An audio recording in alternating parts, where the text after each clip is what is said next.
All right, ETM Hotep, peace. This your brother Wujau, MEMET, along with Sanet Imiket, Aku Kenshaya Kenyi, and you are tuned in to the Seshu Mani Metal Netcher YouTube channel, aka the Seshu channel. So I want to say peace on this late Saturday or early Sunday, 12 a.m. in the morning. And I see we have a few people are tuned in already. So I just want to make sure that all systems are go, that my voice can be heard. So if any of you are in the chat now and are able to, if you can let me know that you can hear me.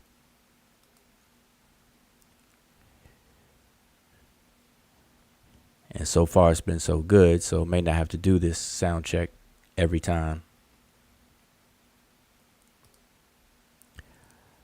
But peace to the chat. So we have Brother Donnie Williams is in the building already. Everything is everything. Peace, peace. Okay, you say you hear me. All right, great. All right. Imiket, the systems all go? Are they all go? Green? Yes, yes, yes. All right, all right. So again, just hanging out with the Seshu on a late Saturday evening, early Sunday. It's after midnight here on the East Coast, so it's technically Sunday. All right, so want to go ahead and get started. So, just tonight is going to be interactive chat panel. I'm going to post the panel link, and I want to know what you guys are studying. What's on your mind when it comes to ancient Egypt? All right, so we are going to dive on in. But in the meantime, we're going to kick the show off and get things started right now.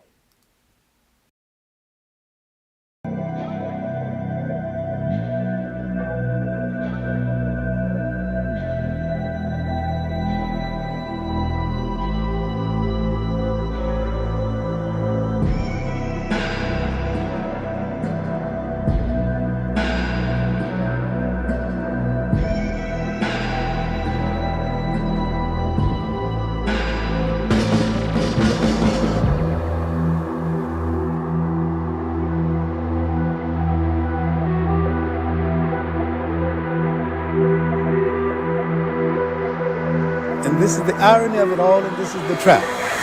The Europeans began to manipulate history when they rose and began to expand into the broader world in the 15th and the 16th century because they had to justify the slave trade and they had to justify the colonial system that followed. And modern racism has its incubation in that period. You cannot enslave a man and say he's a human being, but he has humanity. Black people have never written any definitions of race, any definitions of what a people. They have never said that these people with these kind of traits belong here.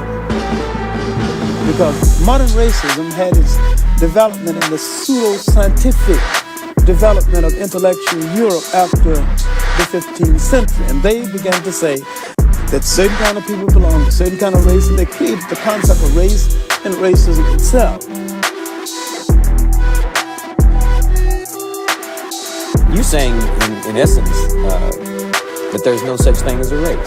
Oh, I maintain that race is the phoniest issue ever invented by the mind of man. The European invented, developed the concept of race. There's really no such thing as a race because nature created no races. Race is a man-made thing. Could we say that being called black was a political term? It's a political term and a term which indicates our self-awareness at this juncture in history, and I think we really need it. We need to really bathe in blackness for a while, but I wish we'd get the bath over with and go on to something a little more important.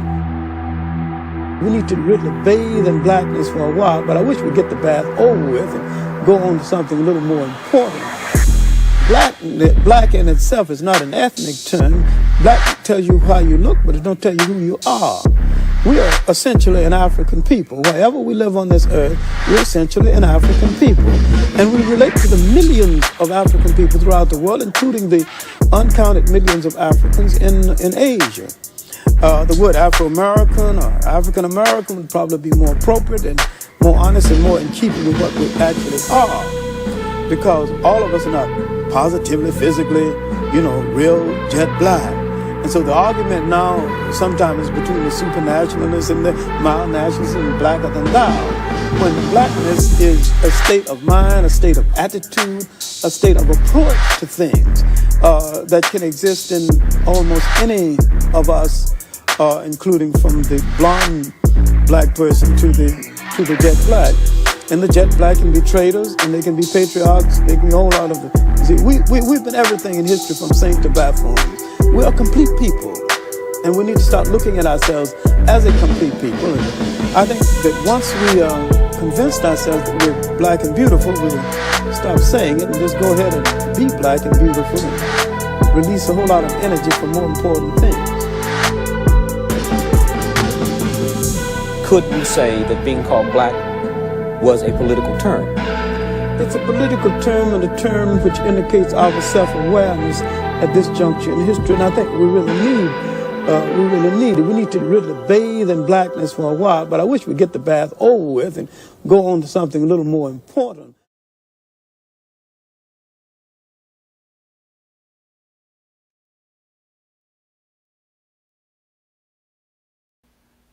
All right.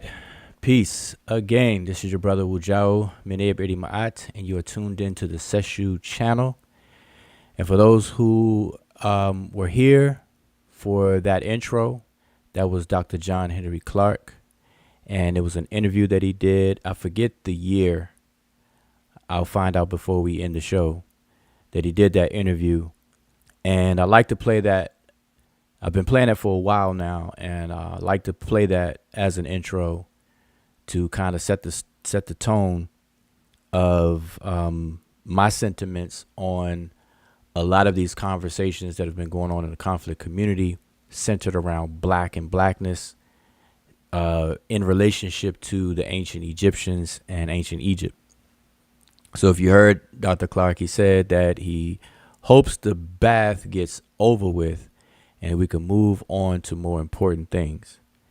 And so I echo his sentiments, but unfortunately, people are not listening to him. Even people who hold him in high esteem and like to call on him and drop his name in conversations, but they don't listen to his advice and his suggestions from as far back as that interview. And I'll find the date before we end the show when that interview was done. So I think that my suggestion is for people to listen to him. Don't have to listen to me. Listen to him and move on to more important things. And, I take it further, but that's maybe another conversation. Maybe we have that conversation tonight. So again, welcome everybody to the Sesh channel. Peace for everybody who's tuned in so far and those who'll be tuning in or listening to the archive as this is being recorded. All right. So, again, tonight is just a hangout. I want to know what's on you all's mind, what you are currently studying as a relationship to ancient Egypt. What's on your mind about ancient Egypt? All right. That's what I want to know. So it's going to be, interactive. I will be posting the panel link if you want to jump on the panel, and it's easier for you to share something or ask questions or whatever the case is. If you want to hop on, maybe easier for you.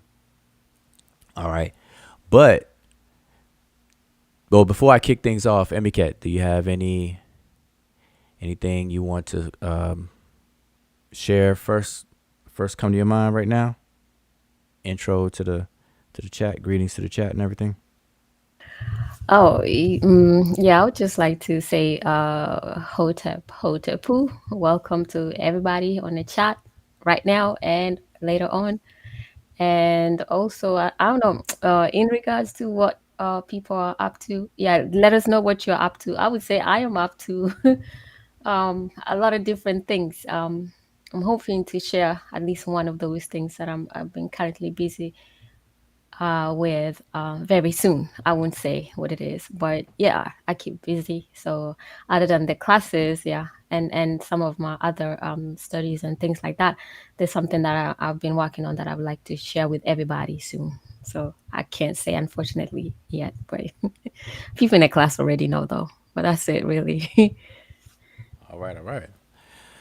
Okay, so I'm just going to dive in. So as you all can see, the title of this live stream is, of course, the Sebaytdome.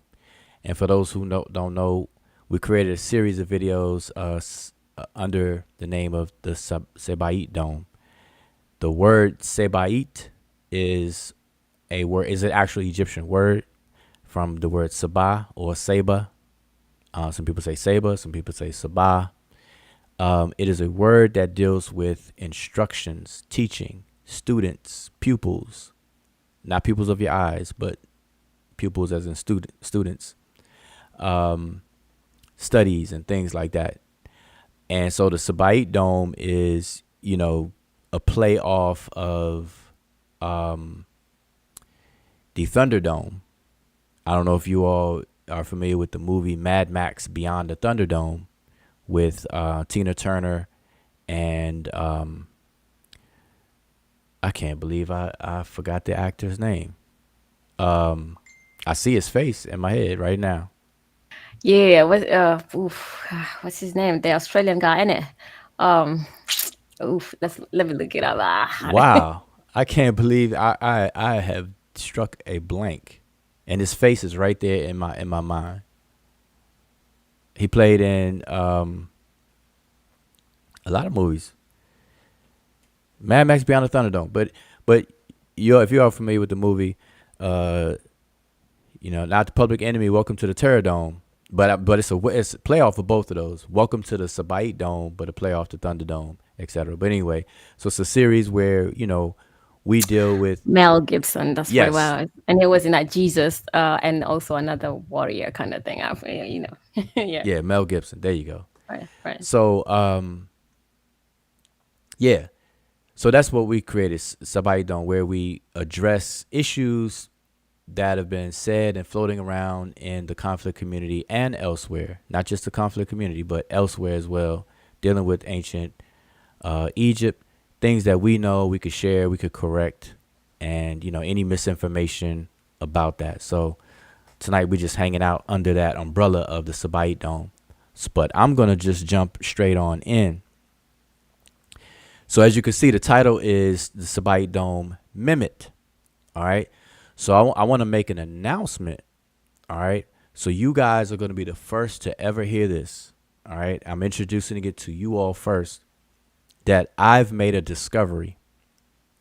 I've been scourging ancient Egyptian text. I've been online. I've been doing quote unquote field work. I've been doing research. I got a superpower ChatGPT hookup. I got Wikipedia version 5.0. I got Google Scholar on speed dial. I got all these different tools available to me, and between the field work and between, ChatGPT version 8.5 and things like that, I have now, I can't forget, I have TLA version 20. So with all these different tools, I have discovered in Egyptian texts that the country had a different name. Unbeknown, it was the secret name. The secret name of ancient Egypt was MEMET. And that's what I'm introducing to you all tonight. So today is technically Sunday, June 9th. It is 12:27 a.m. on the East Coast. And I am introducing for the first time ever. And I bet you I get a phone call from Zahi Hawass and the Egyptian Ministry of Antiquities. They're probably going to blow my phone up any minute now. So if you hear my phone, or if I get disconnected, I'm telling y'all, you're all gonna have to I'm gonna have to ask you all a favor to to look out for a brother. They're gonna be calling me because this has never been for. They didn't discover this, and I'm sharing it with you all first. I care enough to share it with you all first, and I have discovered the secret name of ancient Egypt. Okay. Now, I don't know. Maybe YouTube. I don't know. Google is gonna probably cancel. I don't know. I don't know if I should. Emicat, should I keep talking? Should we just stop talking about that? Because I don't. I don't want to. Go too far and get cut off. But let me just It's say this safe. real It's safe. fast. It's It's too late safe. now. It's No, safe. it's too late. Yeah, so green light. Okay. So the secret name of ancient Egypt is MEMET. MEMET. Okay. And I have the glyphs on the screen, so you all can see the glyphs. They're right there on the screen. MEMET.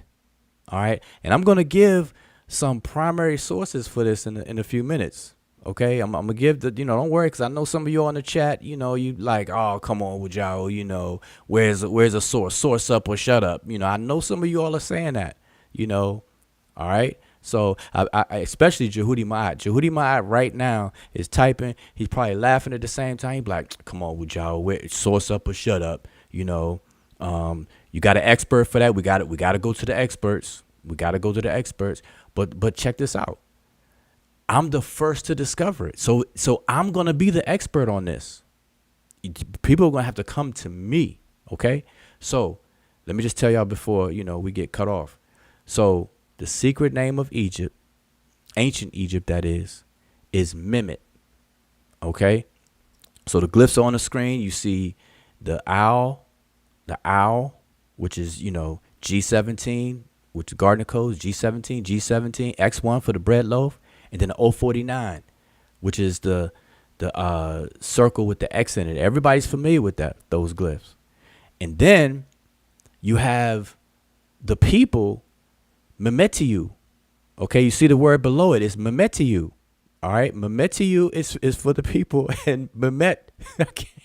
I can't even keep a straight face doing this, but MEMET is the name of the country. That's the toponym. Because you know how I do. I always talking about toponyms. I'm always talking about toponyms. I keep talking about toponyms because I want to avoid the name for the people. Well, guess what? I got both of them up there. MEMET for the place, and I got MEMET for the people. And you know what? I found two new hieroglyphs. They were buried deep in the sands. Matter of fact, I found it under the paw of the Sphinx, the left paw of the Sphinx. It was about 30 feet deep when I did field work.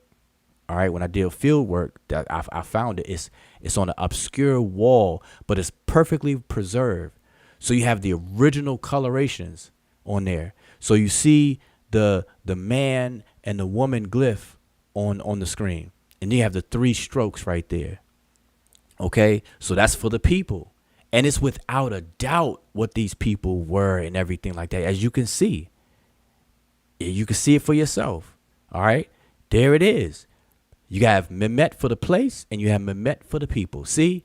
So listen, I know everybody in the chat. I know y'all are going to thank me and everything like that. Now, I don't have my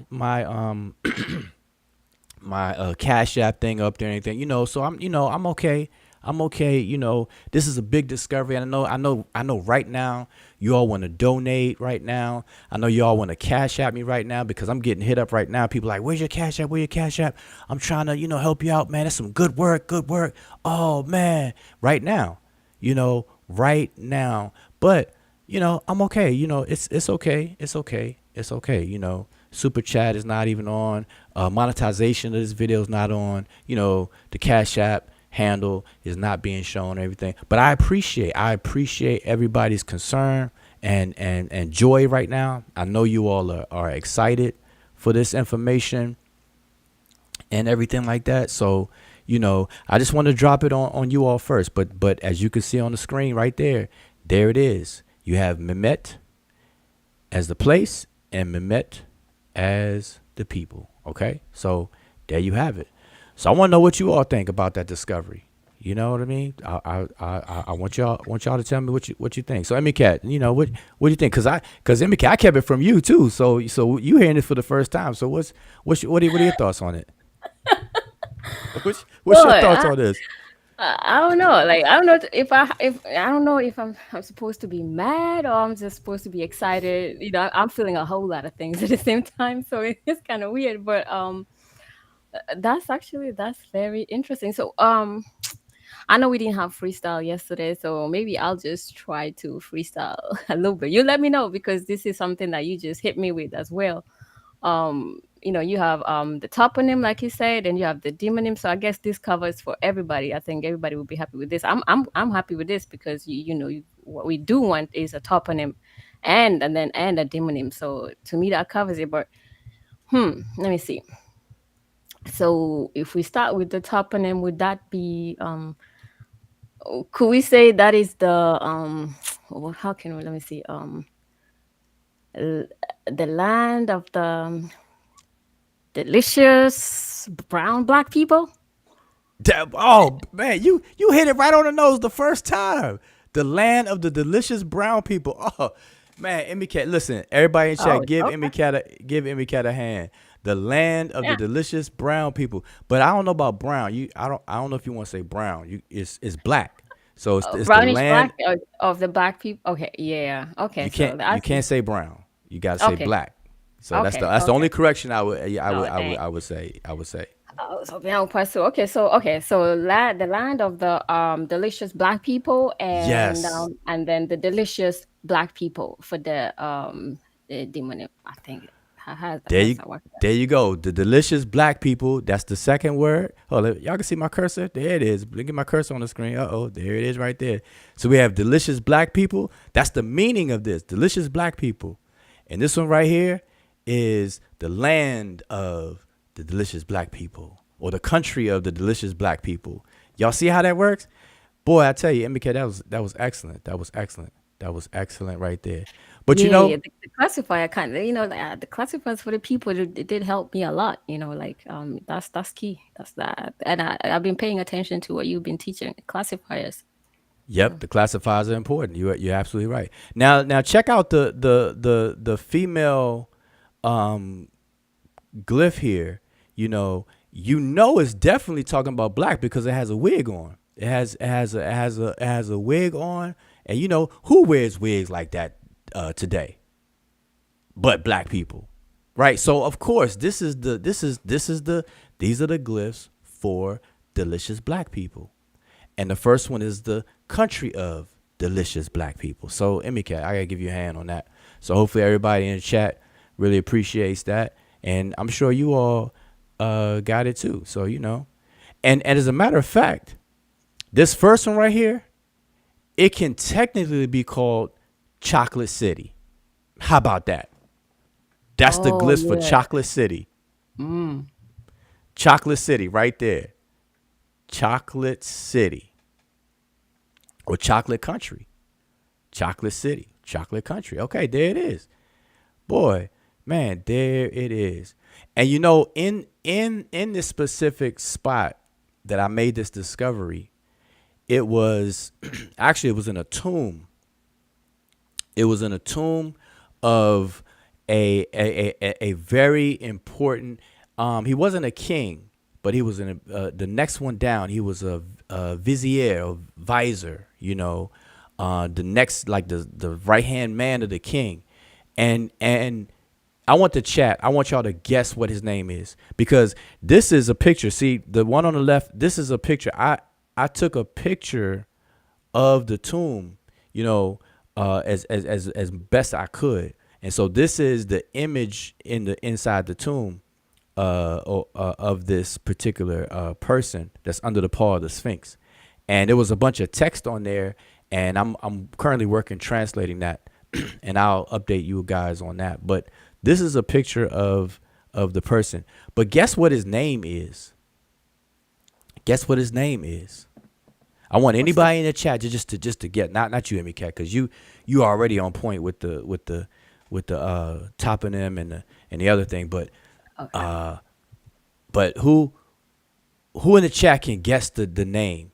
I know it'll kind of be a wild guess, but you know, just want some chat interaction there. everything said RuPaul, Mehmet the Black. Babylon does said Mehmet the Black. Somebody said that delicious black people sounds gay. Okay.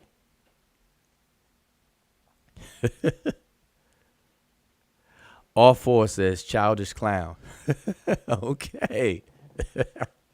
Oh man. Anybody else? I think all four is calling me. I think he's trying to name me instead of the picture. He's we'll see. Anybody chat want to take a guess? Anybody want to take a guess? I see Jesus Christ in the chat. Wow, Jesus Christ, goodness gracious, I don't know. Somebody said RuPaul.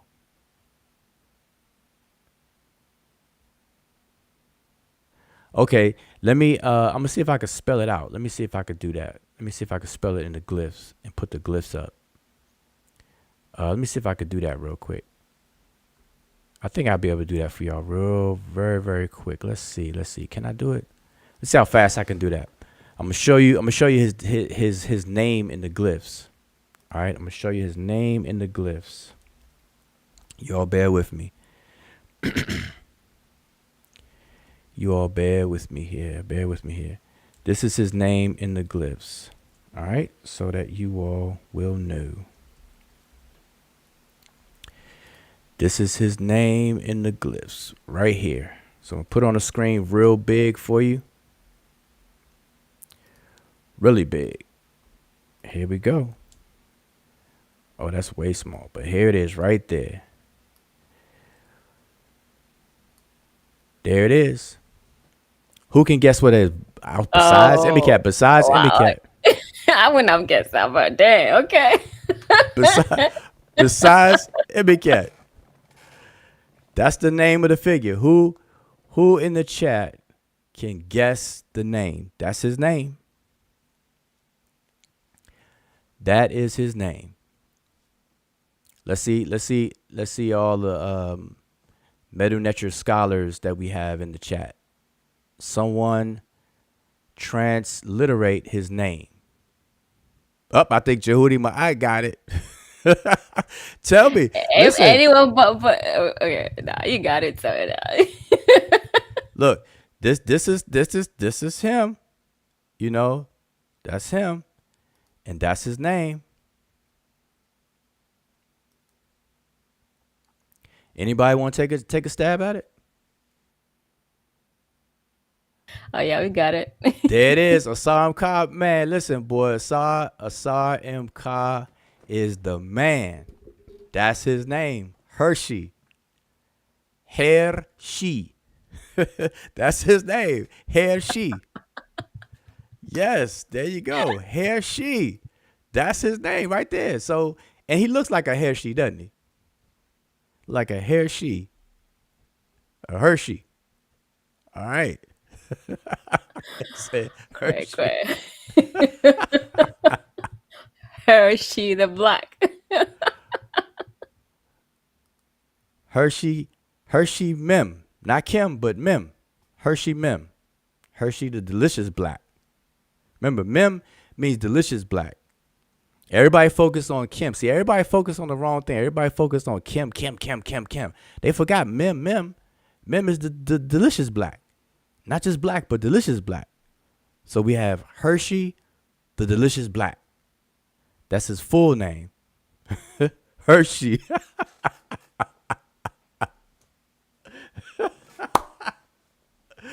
Oh my goodness, boy. See, this is what I'm talking about. You all are good sports, man. Good sports. But for real. All right. So, all right, that was fun. But seriously, that was fun, but serious. It's like I'm halfway having fun, but I'm halfway being serious at the same time. But I'm having fun about this though, because this is my position on all these different talks. Now I told you all know that I have been MIA for almost 2 years, totally on a hiatus from all of this, from YouTube and everything like that. I come back on the scene and I see the same people talking about the same stuff, and I don't see any progress. So I absolutely feel that the topics that on the Blackness and relationship to ancient Egypt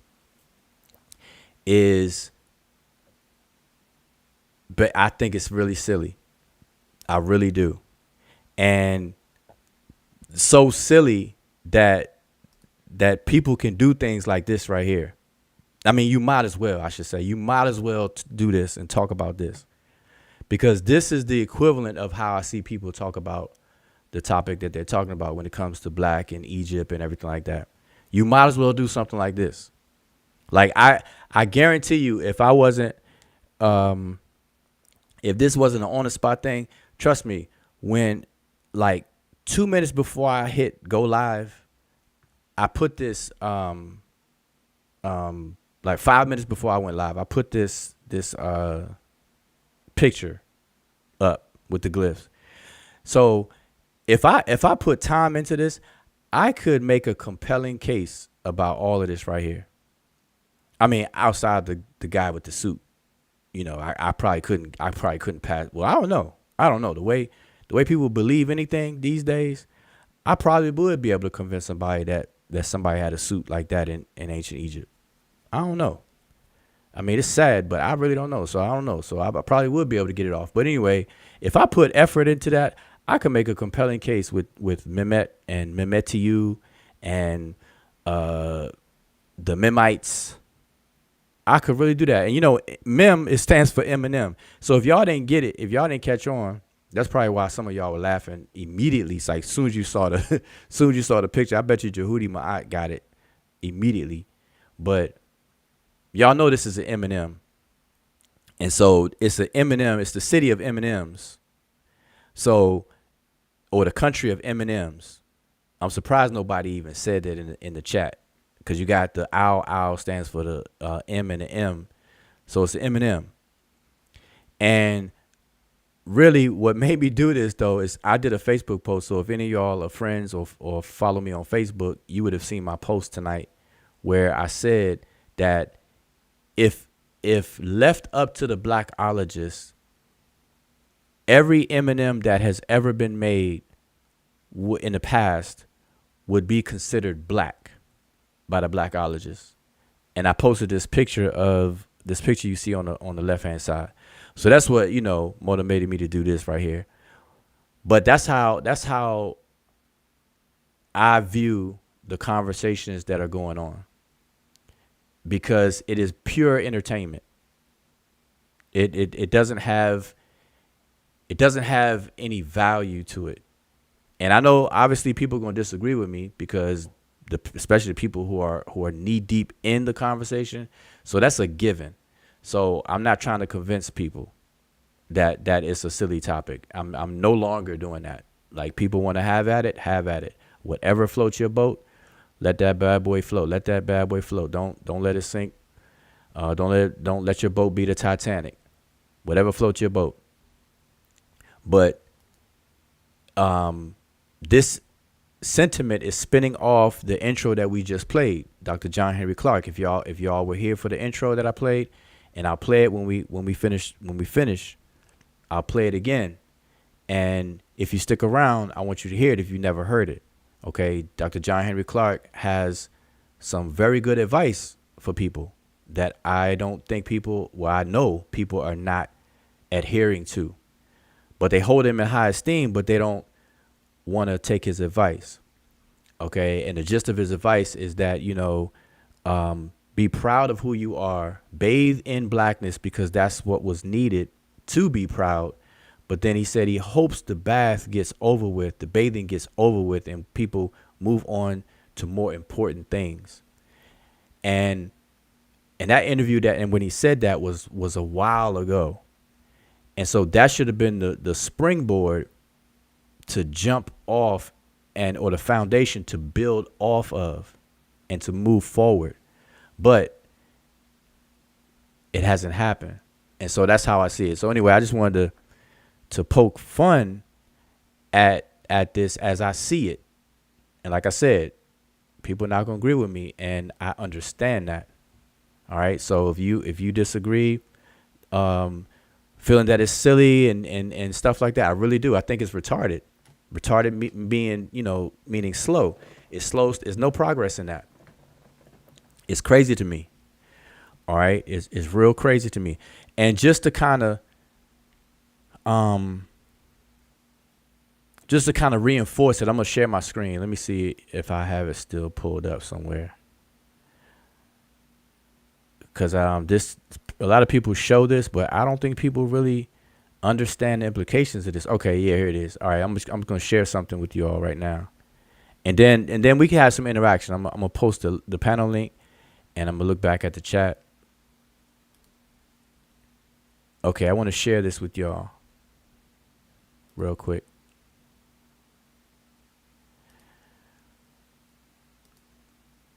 Okay. So here is a Wikipedia article. And notice when I was saying what I was saying, I told you I had ChatGPT, version 20. I had Wikipedia 5.0. I had all the tools, So all of that stuff, I'm telling you, that's just how crazy it sounds to me. I'm telling you, people are just off the chain with all of this. And I'm telling you, it's crazy. But let me blow that up. I know y'all can't see that. So let me blow this up. So, MEMET, is that big enough? Yeah, that's good. I can read it. Okay. So just to kind of reinforce it a little bit of what I was saying, right? This is a wiki article entitled Ancient Egypt Race Controversy. And you all can check it out yourself. So, because I'm not going to read the whole thing. What I want to just read is just this one sentence down here. But obviously, if you're interested, read the whole thing, because I don't, you have to look at the context of the whole thing and what's being said. All right. And definitely, whenever you use Wikipedia for anything, make sure, if it matters, make sure that you check out all of the sources or references that it gives in these superscripted numbers. Okay. It's very important to do so on that. All right. Wikipedia has gotten a lot better than it used to be. I don't know if everybody remembers when Wikipedia first started, it was not as clean with the information as it is now. Different policies and requirements weren't in place when they first started. Okay, so they have improved, how they do things with Wikipedia, and it's the free encyclopedia. I think they operate off of donations and things like that. And the editors of it, you can get an account and create a page or submit. A lot of that stuff was kind of rough around the edges when they first started. Okay, so I don't know if you all remember that, but I definitely remember when Wikipedia first started. It was definitely kind of open source, open, and things like that. But anyway, just check it out. But I'm going to read this. So it's about the ancient Egyptian race controversy. And this sentence here says, mainstream scholars reject the notion that Egypt was a white or black civilization. See, I got that Eminem on my mind so much. Mainstream scholars reject the notion that Egypt was a white or black civilization. They maintain that applying modern notions of black or white races to ancient Egypt is anachronistic. Okay? That is very, very important to understand. Anybody who says the Egyptians are of any race based on the modern social construct of race that we are influenced by today is you are anachronistically retrofitting all of that stuff backwards in time on ancient people that did not conceive of our modern social constructs. Okay? That's very important. And I would advise you to look at these. This is a Lefkowitz source, Catherine Bard source, and Stephen Howe. You may want to check out these three references that are here with this sentence, but that is a factual statement. Okay, it's factual, and it's no different than, I'm poking fun, but it's the same as what I'm doing here, retrofitting backwards on our ideas of X, Y, and Z, and things like that. But by doing so, all it is making it of no value to do that.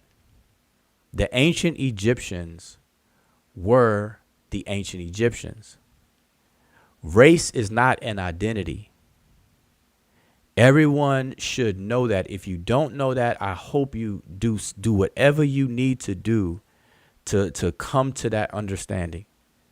Race is not an identity. It doesn't make, and that's another thing that Dr. Clark was saying. Black is not who you are. It doesn't tell you who you are.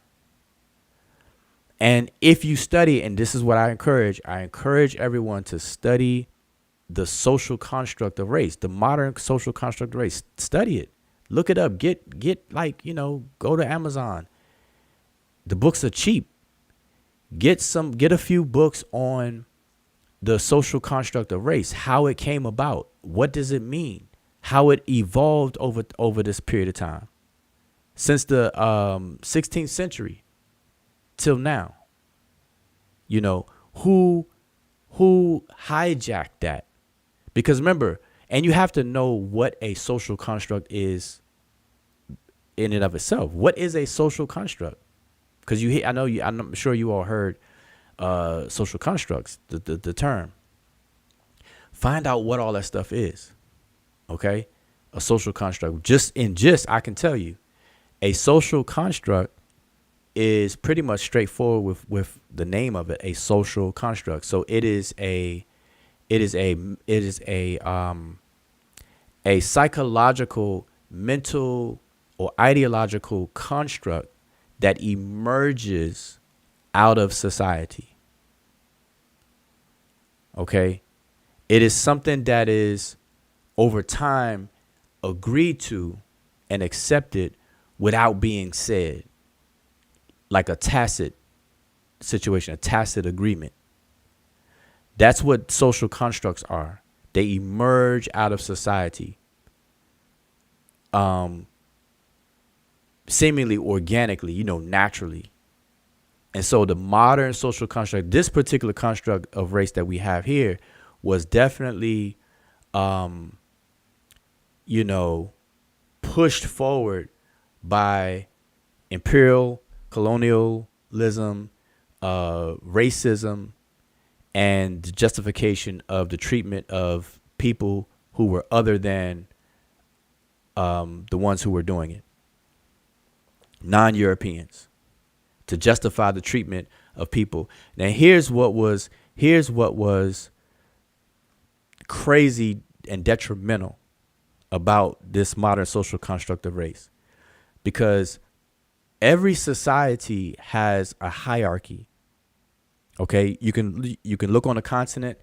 If we can look at Egypt, Egypt had a hierarchy. You have the king, then you have the chati or visors, then you have the emirs, overseers, monarchs, mayors, et cetera, et cetera. It was what they call, Egyptologists call them monarchs, mayors, visors, king, and so on and so forth, right? You have the different professions that people had. So you had a hierarchy. Then you had your regular citizens. You had your farmers. You had your other type of workers, and things like that. So every society has a hierarchical system and within it. But when you start taking, now remember, notice I said within it. So now when you start taking that natural hierarchy, that idea of a natural hierarchy within a population of people, and you start to expand and look at and do the same thing from population to population, now you are injecting and trying to manipulate and control that natural kind of innate thing that humans do. And so what happened was what had happened was these hierarchical classifications were created and they emerged. That's why we said modern social construct. And it emerged. So we had the elite, and then on down you have basically 4 levels, 4 layers, 4 classes. But here's the part that's very crazy and detrimental. They connected them to how people look. Now, they weren't talking about genes back then, obviously, because the human genome wasn't even sequenced until 2003, most of it, and then all of it wasn't sequenced, I believe, until 2019. Okay, I think that was when they completed all of it. But needless to say, without using genes and without the language of phenotype and all that kind of stuff, nobody was talking that stuff back in the early 16th century. Okay, 16th, 17th century, 1600s, and so on. Nobody was talking like that. They were just going off of how people look. Okay, and so they connected looks to these levels. So if you have a bottom level, a level that is the footstool of all the other levels, and you would connect a look to it, and that's, using colors or color terminology is how they solidified and cemented it. So you have white, yellow, red, and black. Now today we don't use all the colors. The only 2 colors we continually use are white and black. The yellow and red, we switch. Like if somebody say, what the average person say, what are you? The assumption is when somebody asks that question that they're asking you for your race. What are you? Are you mixed? That's the follow-up question. If they suspect that you're mixed, because they're looking at how you look. What are you? Are you mixed? Yeah, I'm half black and half, Taiwanese or Japanese or whatever the case is. Notice how they do that. And I'm sure, listen, I know everybody in the chat has heard this before. All right. Something like this before. People say, I'm half black and half, and the other half won't be a color unless it's white. Oh, I'm mixed. I'm half black, half white. If it's not black or white, they start naming continents or countries. So you see how it changed? Asian. Yeah. Oh, you see that? You see how that changed? I'm half black and Japanese. Mm-hmm. Or I'm half black and Chinese, or I'm half black and, what they say, white, Indian or something, right. I'm half black and Native American, or I'm half black and Indian. And they'll say things like that. But ain't nobody gonna say I'm half black and African. Nobody saying that. I'm half black and half African. That's gonna be like, what?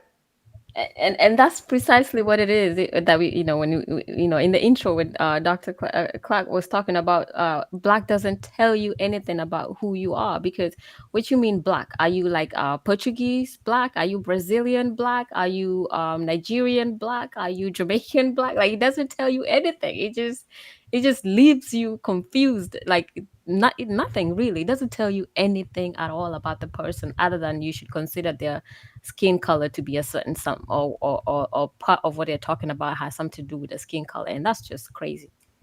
Yeah. But I want to just finish the point here, right? So the part that cements in people's psyche, that burns into your very spirit, is this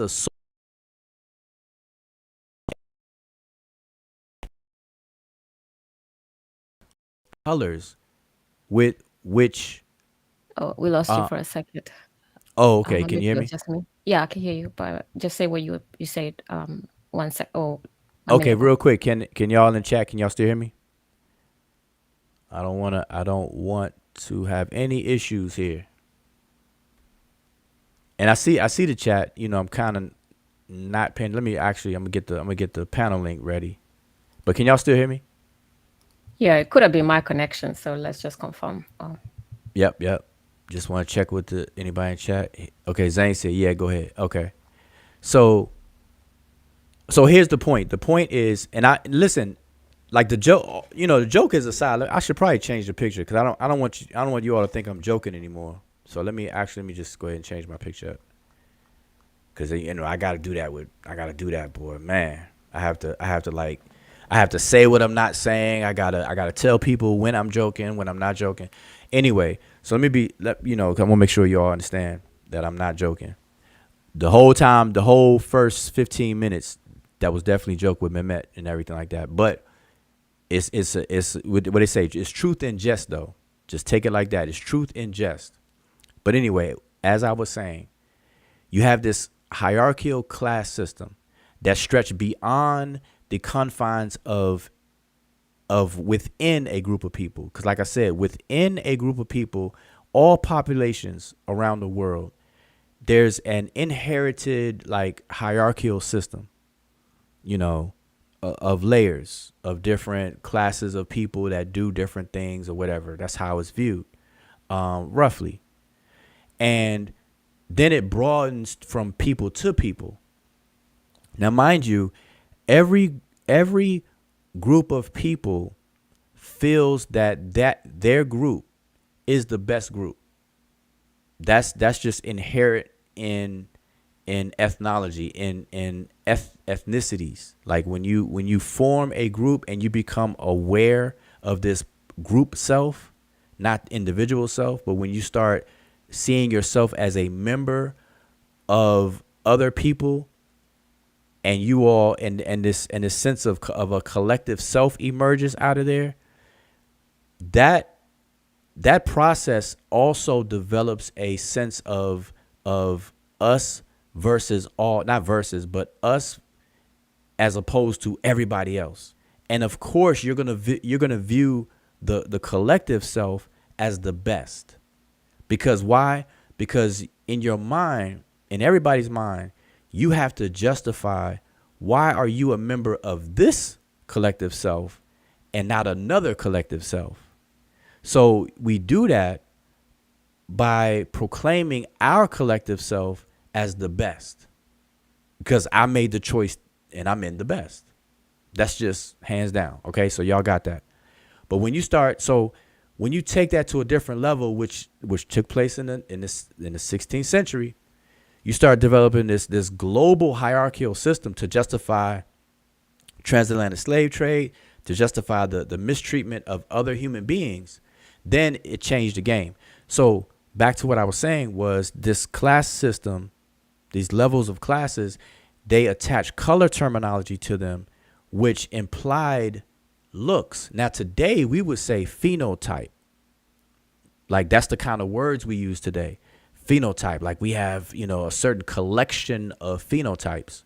But when they did this, the color represented a collection of phenotypes, but they didn't use that terminology. It was just a collection of looks. So if you had African features, you were put into the black category or the bottom category that happened to be named black.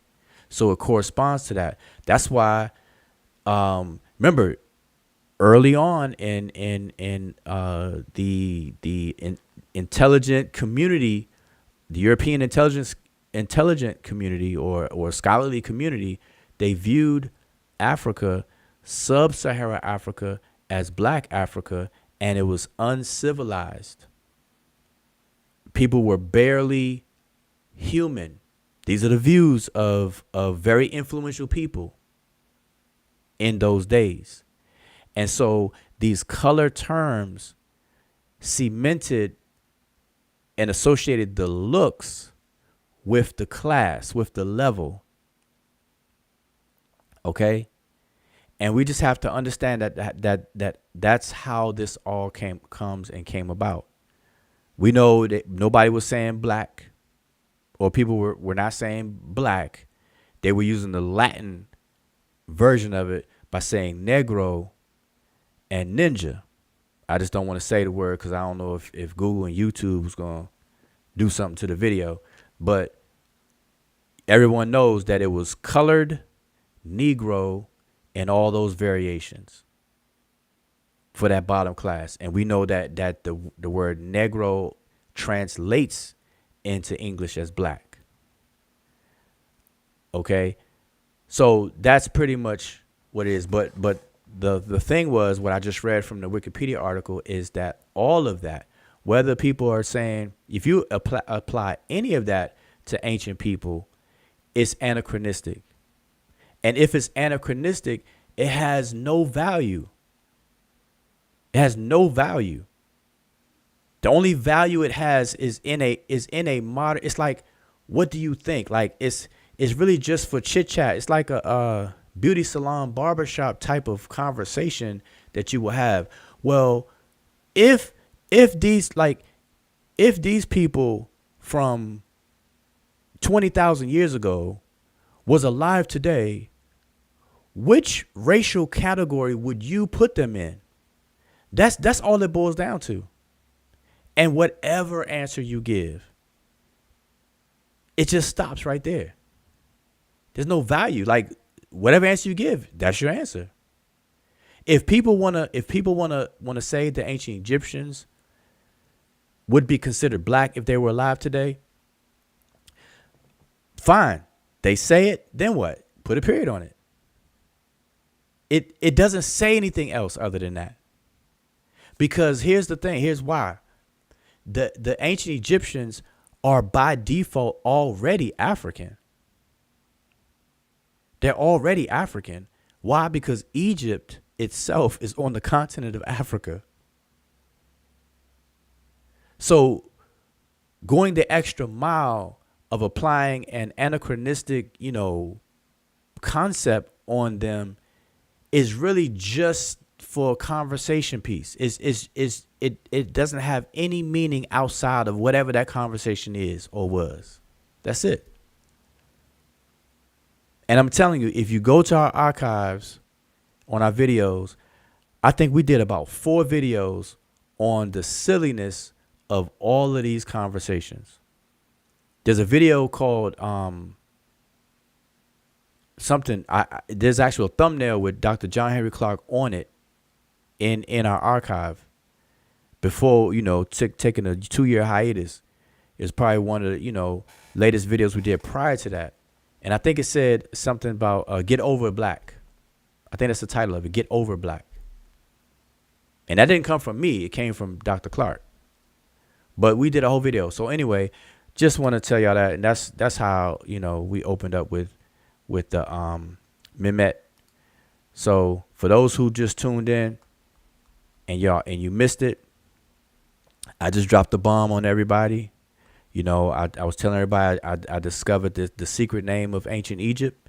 It was tucked up under the front left paw of the Sphinx in the tomb of Hershey. This is the person's name, the tomb, Hershey Mem, not Hershey Kim, but Hershey Mem. And today in English we would just say Hershey. So it's Hershey M&M. That's the name of the person. And I took this picture of his tomb right here on the left hand side. And the secret name of ancient Egypt was MEMET. And here you have MEMET as the people. Either it could be Medew or MEMET as the people. Yep. Delicious black people. That's the name. This is the land of delicious black people. And this second one right here is delicious black people. So there you go. MEMET. So there you go. All right. So wanted to share that with y'all. I don't expect a Nobel Peace Prize for that, but But I will be overturning the scholarship on that once I publish in the journals next week. I will be publishing this information in the scientific journals and the archaeological journals and everything like that. And we're gonna see what the what they're gonna what they're gonna say about it. What the peer review is going to say about it. Yep, I'm gonna get it all peer reviewed up, and everything like that. And I think that I think the blackologists will thank me for it because this is some pioneering work. This is some cutting edge work. All right, people gonna be proud. Original research. Yeah, original research. This is field work, y'all. This is field work. This is using all the tools. I got TLA version 20. I got ChatGPT version 8. You know, I got it all. I got it all. Yep, I got it all. Matter of fact, I have underground access to all of the museums. You know, I can go to the Met Museum. Like right now, I would turn my camera on and show y'all my underground passage where I can go right up to New York in the Met Museum. I can go to the Cairo Museum. Now that's a long hike though, but you know, I could do it. You know, I got all that. You know, I have all the tools. Yep. So anyway, that was a kind of jokey joke, but it's truth in jest, y'all. So anyway, I didn't post the link. I'm gonna post the link right now. That's Dr. Hawass. I thought I got a text message from Zahi Hawass. I thought, oh, no, that's not Zahi Hawass. Okay, maybe somebody else. All right, so let me post this. I know you all are definitely having a conversation on your own, so there's the link to the panel. Tell me what you think of the discovery. Yeah, go ahead. Don't be shy. Tell me what you think. Yeah, make sure you pin it. Oh, yeah. Let me pin it. Let me see if I can get it pinned up here. Other than that, so I want to know, you know, on a serious note, I want to know what you all are studying. What are you all doing with ancient Egypt? All right. What are you all studying on ancient Egypt as we hang out? I know it's late. People hanging out. May have ran out of things to watch on Netflix. Now, you know, we had Bad Boys 4, Ride or Die, came out yesterday. Star Wars fans, Disney has a new Star Wars series, and I'm a Star Wars connoisseur. I'm a Star Wars fanatic. I grew up on Star Wars. That's one thing. Anybody who know me knows that I am a Star Wars fanatic. I am a Parliament Funkadelic fanatic. George Clinton, P-Funk, All Stars, all of that. I'm just science fiction, period, though. But definitely Star Wars, Star Trek, Star Wars, anything like that. But anyway, so yeah, those are you know, if y'all need something to watch, I'm just naming a few things. There's a lot of good shows though, but that's just something that's new, that's out there. But I posted the link. Sean P. I see. So let me do a little roll call. See who we got going on here. What we got? What we got? So let me scroll back up. So anyway, peace to everybody in the chat. All right. Let me take this off the screen because let's get serious now. I mean, I was serious. So that's the funny part about it. That's what makes it more funny because I'm actually serious when I do. I mean, obviously, MEMET, I made it up and all that stuff. Just for the record, I got to say that because somebody going to probably clip that and see, dang, well, Joe done lost his mind. You know, I have to say that for the record. But I'm actually serious. My point is serious, though. The points that I'm making. All right, so shout out to everybody in the chat. We have Asal Ka, Brother Sean P, Mighty Sandwich is in the building. I'm just trying to see. Everything is everything. Benny San, peace. Who else do we have? Y'all definitely having a conversation among yourselves. Brother Zane is in the building. Jody Ma'at.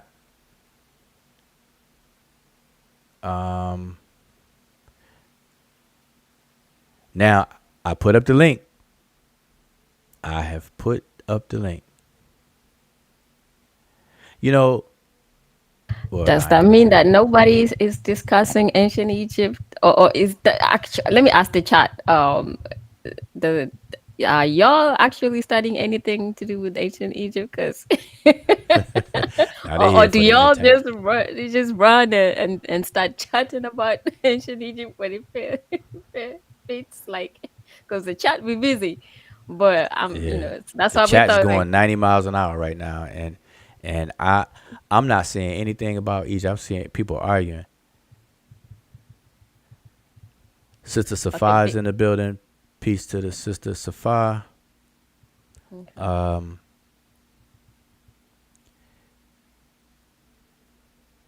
you know that's something when you got to put the in front of somebody's name. Peace to the sister Safa. You can't say peace to sister Safa. You gotta say peace to Mm-hmm. the sister Safa. That's sister support. Yeah. Who else? It can't Uh, be. It's Benny San. We Yeah, I said had Benny San. Donnie. Shout out Benny Okay, San. Donnie was in the chat earlier. I can't scroll all the way back, but there was a few. I'm scrolling. Boy, I'm telling you, hold up. Why are you mad at me? I didn't. Oh, five. Okay, all four. All four. I don't know who all four is, but peace to all four. Off in the number four. Boy, Sean P. and who else? Asal Ka. You all are definitely y'all had what do you call it? Your fingers are on steroids because y'all are definitely chatting. Black Hat is in the building. Ramza is in the building. I'm just going backwards. Asaram Ka, yeah, Asaram Ka was Asaram Yeah. Ka said melt in the tomb.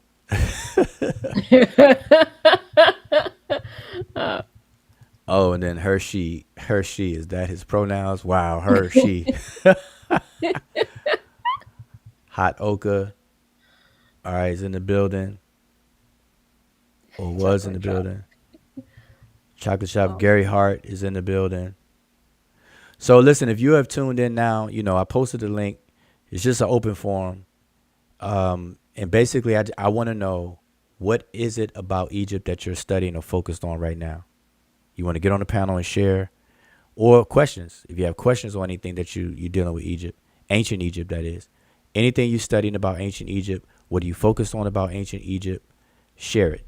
Come on the panel, share it. Type it in the chat, yes. share it. You have questions about anything that we've ever said on this channel, or anything that you've heard any of us say ever, whether it's on Facebook. And by the way, join our Facebook group. Indicate if you could post a link to the Facebook group. All right, that's as far back as Babylon Dunn is in the building. All right, so that's as far back as I can go. So where are you all in the chat now? Benny San says, I love learning about our ancestors. All right, there it is. All right. Yep. What's his name? I see ancient Medew. Egypt and modern Egypt connected. Okay. Now, let me say something. So why if you put the links and stuff in the chat for Facebook and everything. But let me say something about I made a comment before. I think somebody asked me and I forgot what the exact question was. But I want to bring it up again with the comparison of the Arab Republic of Egypt as it is today versus ancient Egypt. And see, people are so preoccupied by this race conversation that occupies everybody's focus. And in that particular context, in terms of comparing ancient Egypt to modern Egypt, if you look at Egypt as it is today, and you put on the lens of the racial construct that we're under today, you'll see that from northern Egypt going down to southern Egypt, you will see a gradient of phenotypes. A gradient. A gradient means a gradual difference in phenotypes of people coming from northern Egypt, close to the Mediterranean, going down to the southernmost border near Aswan in modern day Egypt. And so the further south you go, the different features you have. Like if you compare extreme north with extreme south, southern Egypt, you'll see a bigger difference than if you compare anything close.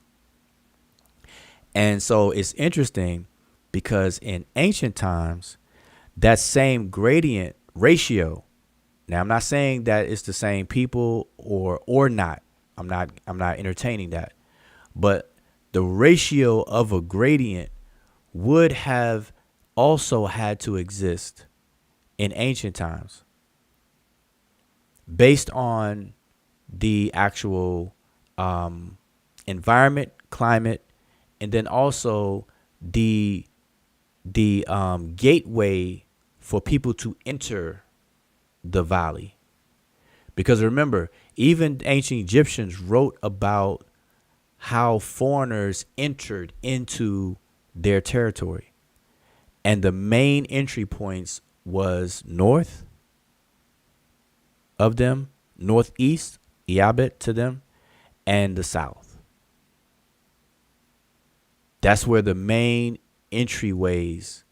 And there's scholars who have done dissertations on this, and maybe I'll dig up if somebody asks questions about it, I can dig up some dissertations that may be in books now that because a lot of PhD candidates when they do their dissertations and they're successful and they get their PhD, they usually turn their dissertations into books, like they publish them as books. But anyway. That was the two like gateways, and so you have an influx of people coming from those two entry points. But anyway, so what I'm saying is that this same gradient that we see today, the ratio of it, not the same people or anything. Like I said, I'm not entertaining that, but this ratio from this, you probably have to say the same for in ancient times.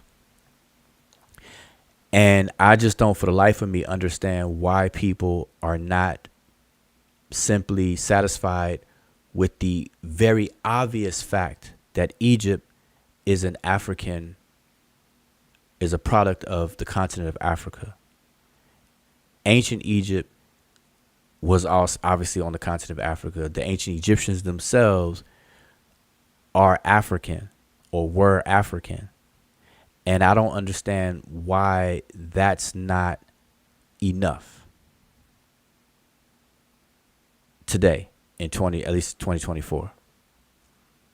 Because as I explained, all the other stuff is an anachronistic endeavor that people are doing and is worthless outside of those conversations. It's just, it has no meaning at all. None. And ancient Egypt was part of the continental collective when it comes to achievements, when it comes to everything. Because Egypt obviously is not. I mean, Africa is huge as a continent. You have many different populations of people doing many great things. Egypt is definitely all that in a bag of chips. But it's part of a larger family of groups of people, communities of people on the continent. And I don't understand why that's not satisfactory, why that's not enough for people to look at it as one of the many contributions on the continent of Africa. Now, I know Egypt stands out among them all because of all of the achievements and everything. Of course, that's true. But it doesn't take it, it's still along with all these other things. It's like, okay. So they're part of a family of continental African ancestors. So if people have recent African descent, they say, hey, I am of African descent. And what people are saying, when people say that, they're just not saying the word recent, but I am of recent African descent, especially African Americans in America. The only reason why we're here is because of the transatlantic slave trade. Now, it could be said that, okay, maybe somebody in our immediate ancestry may have come over here on their own as in terms of a migration, but that's not a, that's a what if type of thing. But African Americans, for the most part, are here because of the transatlantic slave trade in some form or fashion. And most African Americans here in the United States, because of the availability of DNA sequencing and things, and 23andMe and Ancestry.com and AfricanAncestry.com and everything, people can see what percentage of their DNA is shared with different other genetic populations on the continent. And most people share most of their DNA with people on the continent on the west and central part of Africa. Well, all of that is still part of Africa. And so if everybody looks at it as, okay, these are all contributing factors to everything about the continent, the whole as a whole, then why isn't it enough to say the ancient Egypt itself is an African civilization? The ancient Egyptians themselves are African people, or were African people. Those are facts that bypass the entire anachronistic or racial social construct and the whole nine. I mean, I don't, and then, I mean, like Dr. Clark said, move on to more important things. But anyway, nobody clicked the link. Why is that, Emicat? Why don't people be clicking the link? They scared of you or something? I don't know. Maybe they don't study in Egypt. I don't know. I don't know. Why people scared of our point? And there will not be no freestyles or anything like that. Tonight is actually just like just chill and loose talk basically. So let us know whatever what even if you're not studying, what are you planning on studying? When do you want to study? Do you have any difficulties picking, having a study plan or things like that? Today we're just chilling and helping each other out basically. So get on the panel and just let us know. Yeah, I think Sean and Asal, y'all need to fire up a YouTube one-on-one and have a discussion, because I'm looking at the chat. All I see is comments from both of you. Yeah, it's that Greenberg stuff. Oh, the Greenberg? Yeah, that's some crazy stuff. I know y'all y'all really do need to get that together, and just I think most people are still kind of confused about that, but that's for another discussion. That will need to be straightened out at some point. Okay. Now, before I introduce our esteemed guest that has just arrived, I don't want to put it like when I said just now that why are people scared. I don't want to use the word scared, because then see that's that challenging instigation type thing. No, but I noticed that when I put the panel link, people just don't. I guess people just rather listen and stuff, which is fine by me as well. I just noticed that. But anyway, so we got the good brother Asar Mka in the building. I think if your mic is working, you got the floor. They scared. Just call them what they is. If you're scared, say you're scared. He says scared. Well, that you know what happens is cats get so enamored with one conversation. Now you the enemy, and what they say on the other channel. No, and see, they did a good job. You have to get this Asar guy off of here, and these goofballs on here, man. Oh boy. Some conversations you're not gonna all agree on. Some conversations you're gonna agree on. So a lot of these guys, they just goodness, it's always been dramatic. We always looked at it as dramatic, and that's what it is. It's drama filled. If you got the drama, they come in to watch. So yeah. So listen, while I have you here, right? Let's subtitle today's show as the agreement show. Like the question is, what can we agree on show? All right, so everybody in chat, that's the subtitle of this show now. So Asar Mka has inspired a new title. Okay, so since I have you on here, I want to find out between you and I and Emicat, all three of us, what do we, or what can we agree on? So I'm gonna throw some things out there, and then we could build, have a quick build about it. So based on, I could just pick up where I left off, right? And I was saying that the ancient Egypt as itself, as a civilization, it is natively African. Do we agree with that? That's right. All right, so let's say it loud from the mountaintop. We agree with that. So everybody here is me, Emicat. Wait, I got here for Emicat. Emicat, you agree with that? Yes. Yay over here. Okay. Yeah, All right, so we agree with that. All right, cool. No, okay, so that's the civilization. So now the people who made up the civilization and responsible for it, can we agree that these people were Africans? That they were natively Africans? absolutely. All right. Absolutely. Okay, there we go. All right. So let's move from there.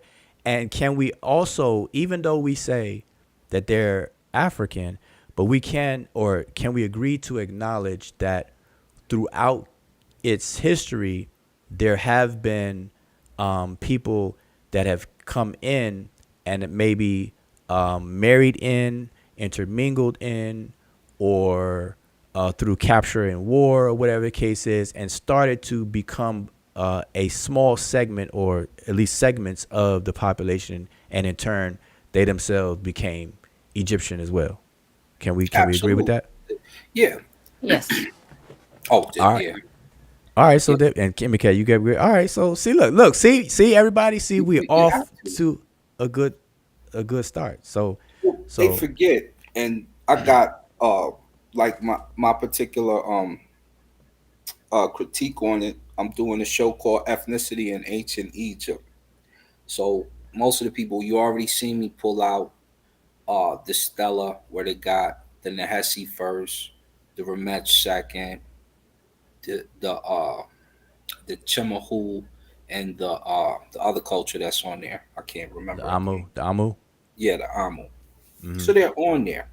So at some point in time, after, even when we go through, because I went through when Williams Flinders Petrie, there's got to be 6 different cultures here and 6 different races of men and all that other goofy stuff, till he came back and said what he thought, that the initial ones were African. And the 6 appeared African when UNESCO did it, and then they went in there and said all that other stuff that they said. So once you get past that first layer, we still have to go back to another layer, which I'm about to do, because I have like I said, I have a playlist, Ethnicity in Ancient Egypt.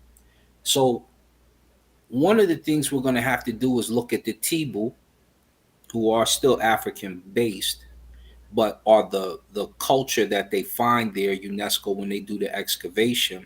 But there's also another culture on the wall at the time of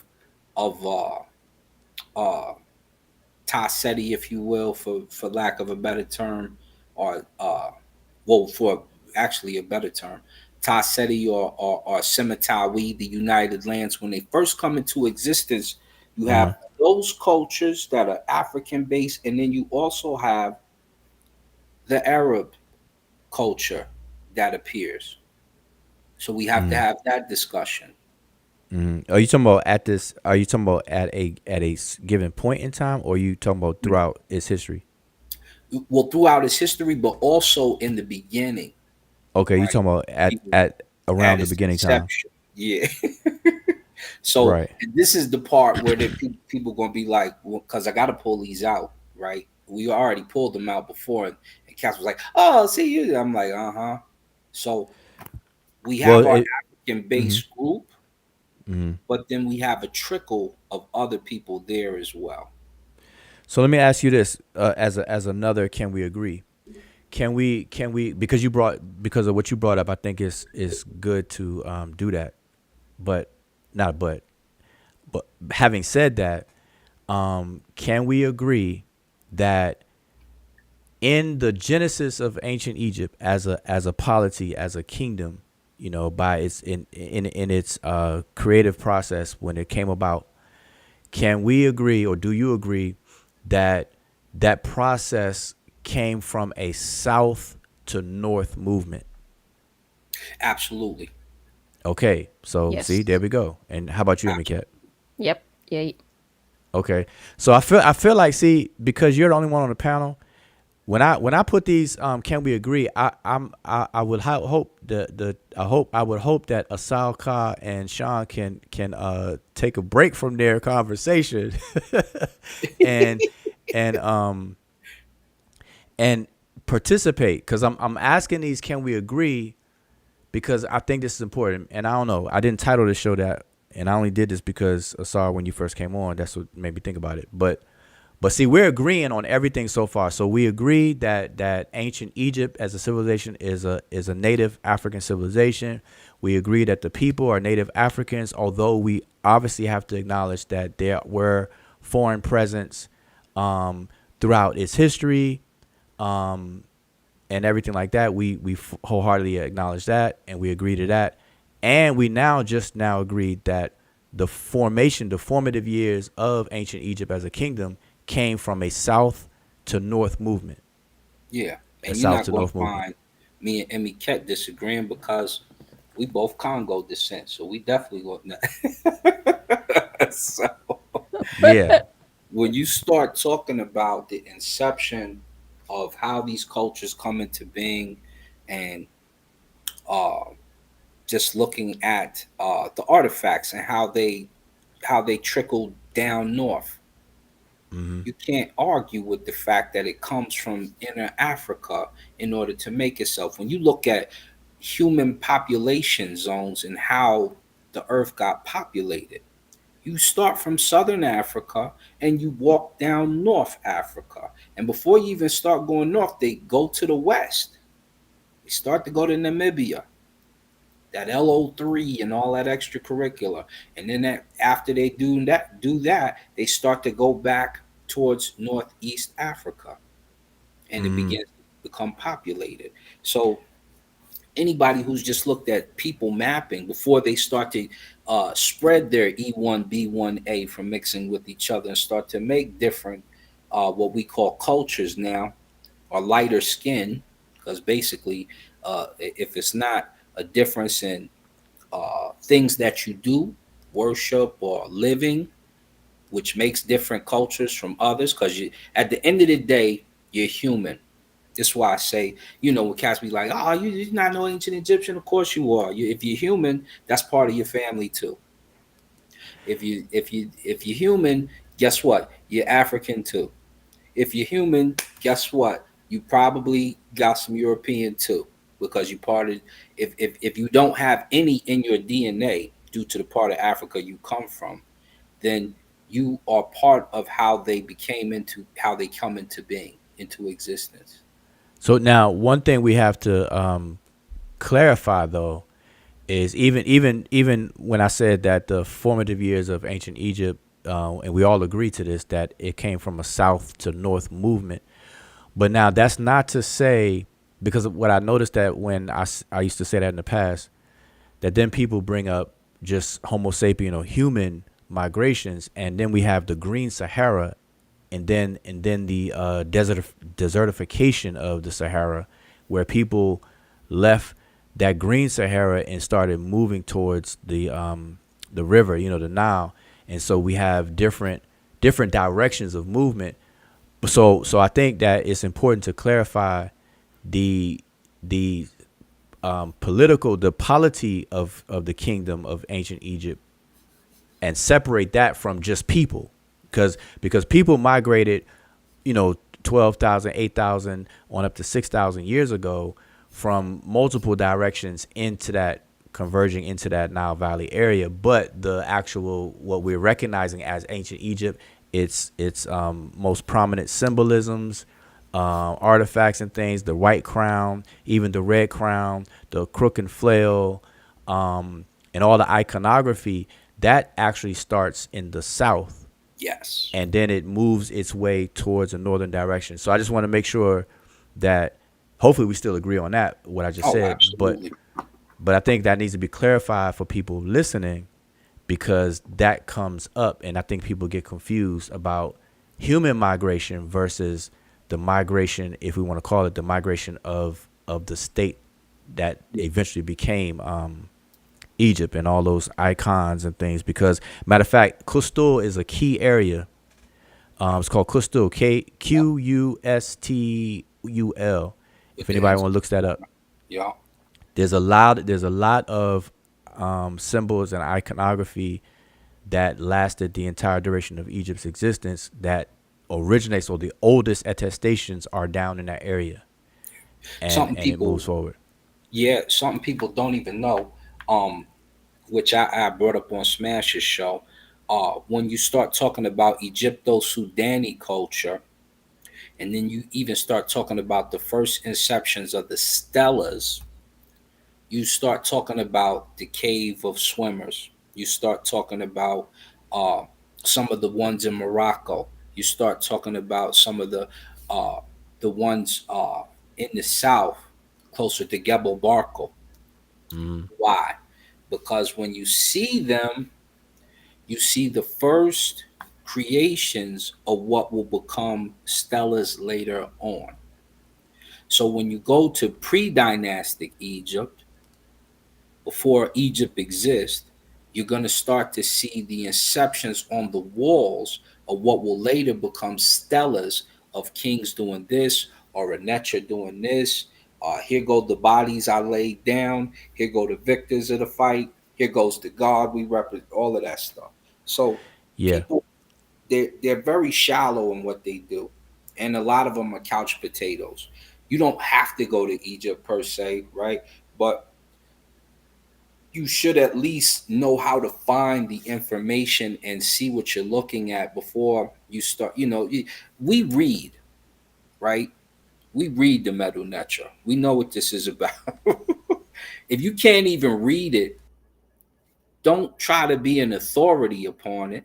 Ask questions, see what answers you get, and be content with some of those answers. If you need to keep digging deeper, go ask more people about these questions. But we're what you would call the underrated scholars. Why? Because we didn't sit in school for so and so years to get a degree or certificate. But you know what we do? We look at more Medu Netcher than most of the scholars that write the books. Why? Because they're in the field excavating particular things, just like we study particular things. You probably won't find any better experts on the term Kemet than the little group you've heard discussing this on YouTube from you, Sar Emetep, me, Saber Reggie, Smash, etc. on down. Why? Infudishi, etc. Because that's all we do. For the last, what you every time you get on, you be like, the last 8 years, y'all been talking about this same black thing. and that's see now me. I already expressed my sentiment on that. Like Yeah. I've been there, done that, read the book type of thing. But let's continue this. What can we agree on? So for those who are tuned into the show now, the subtitle of this show is "Can we agree on dot dot dot?" So as everybody can see, Asaram Ka is only one on the panel. The panel link is in the chat. I pinned it. So if you want to get on the panel, anyone and everyone is welcome. I can only get 10 people at a time. Come on the panel. I want to find out, what do we agree on? Because I don't see too many people do that. And I know the way I was brought up in as far as in academic settings, that was always emphasized to me. You start with what you agree on, and it's like a plant. The seed is what you agree on, and then you start to grow out and from there. Because if you start on a disagreement, then 9 times out of 10 you're going to end on a disagreement, because you can't convince somebody in real time. That's just debating 1-on-1. But so let's continue this, right? So we left. So we got the and I think King Sosa. I have his comment up on the screen. He's familiar with the Qustul incense burner and stuff like that. But it's more than that incense burner. But the area of Qustul is rich in very, very early attestations of Egyptian iconography. Okay. Yeah. So that's pretty much a given. I think a lot of scholars are already published on that on the record and saying that Egypt comes from the administration. So let's put it that way: the administration of Egypt, what became the administration, and that unification type of force came from a south to north movement. So I think we can all agree on that. So let's find out something else that we can agree on. What was the other thing? What was the other thing? Because you were talking and I was trying we to. done debated folks about stuff on the internet for years. Okay. Let's back up. Let's back up a little bit. So Asaram Ka, do you agree that the ancient Egyptian hieroglyphic writing system has been deciphered? Absolutely. All right, see, ding, ding, ding. That's another thing we agree on. Every cat, where you stand on that? I stand with Seti and Pharaoh. Y'all just forced me to agree with y'all, but it was good. I got paid off the books, but I still kind of stand with. Nah, I'm joking. Now I'm gonna tell y'all something funny. Yeah. That's crazy. Seti was down here with us in Colorado, and I said, well, it's got your name came from Medew Netcher. So now hold up though, brother, hold up. I said, I know you ain't about to try to tell me that the Medew Netcher ain't been deciphered. I know you not. Yeah, that was his thing. I don't know if he's still. I said, yo, we gonna disagree on that one. Let's get in the whip. Let's go get a haircut. So we said. Yeah. See me. I'm flexible because the Earth is big and everybody has an opinion.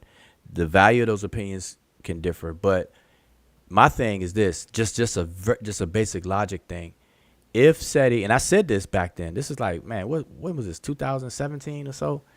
I said this back then. I said, listen, because Seti has been teaching about Egypt in a bunch of slideshows for a good while at that point. And I was saying, based on just simple logic, how can a person who strongly believes that the writing system has never been deciphered, but yet has been teaching ancient Egyptian stuff for 10 years, I'm like, how can people accept that? Like, how can people allow a person to teach about Egypt, but also that same person believes that the writing system has never been deciphered? Because what that will leave you is like, what the heck are you teaching then? Yeah. Because everything that you learn about Egypt, whether it's firsthand or secondhand or third hand, it comes from the writings. Outside of the material culture, you staring at pots and statues and stuff. Outside of that, everything else comes from writing. So if it's not deciphered, then what are you teaching? Right. You know what I'm saying? And they where can't. Do you stand on it? Because to your point. Yeah. Why would you call yourself Seti? Number one, if you don't believe it's deciphered. Number two, and this ain't a shout out you said, you fam. The second thing is all the information that you scour and that you base who you are off of, what you're teaching right now. Where did you get it from? Yeah, that blows my mind. See, like, cause I understand. I mean, I'm me. I got my thoughts. I got my views, but I just get shocked when I see people tentatively listen. Like they feel like they're learning thing about Egypt from him, but yet he says it's not deciphered. I'm like, how can that? You can't mix the two. Yeah, like you can't do that. You can't. That's not even possible. You know right? What I'm saying? Like, how can you do that? That's a bit crazy right there. So okay, so we agree on it being deciphered and all that good stuff. But it was something else I was gonna say when you were talking. I thought it slipped my mind. One of those hot topic type of things. Yeah, I lost it as we were talking, but in the chat though, the link is pinned. The panel link is pinned. Don't be shy. I'm not gonna say scared, but don't be shy. Come on the panel. I'm trying to find out. So my goal tonight is to find out what people are agreeing on. And so far, so good. Because then anything we disagree on, we could make note of it and then have a future conversations. But what we agree on, that's what tonight is about as a subtitle. But I did my Eminem, my MEMET, and MEMET to you, you know what I'm saying, all that good stuff. I dropped a jewel on everybody. Zahir Hawass didn't call me yet. He probably sleep. I don't know what the time zone is over there. Probably just getting up. But they're gonna be calling me in a minute. I was watching Anthony Browner when I said, "Oh man," I said, "Oh, I said, what just happened right there?" Yeah, I didn't see that. I heard that there was some recent interviews and things with that good stuff. He said, "MEMET." I said, "Oh, okay." This is what I was gonna ask you that we can agree on. Okay, so can we agree? And I know the answer is yes, but I'm gonna ask it anyway. Cause now listen, everybody in the chat, since people are not coming on the panel, I want you all to kind of participate in this too. So can we agree that to the ancient Egyptians themselves, that the probably, if not the most important aspect of the civilization, it is definitely in the top 3 or whatever the case is. But can we agree that the Nile River itself was a very, very important and highly influential thing to the ancient Egyptians? Can we agree with that? "Oh, absolutely." All right, so I know it's a delay in the chats, but I'm trying to see people's. Emicat, what you say?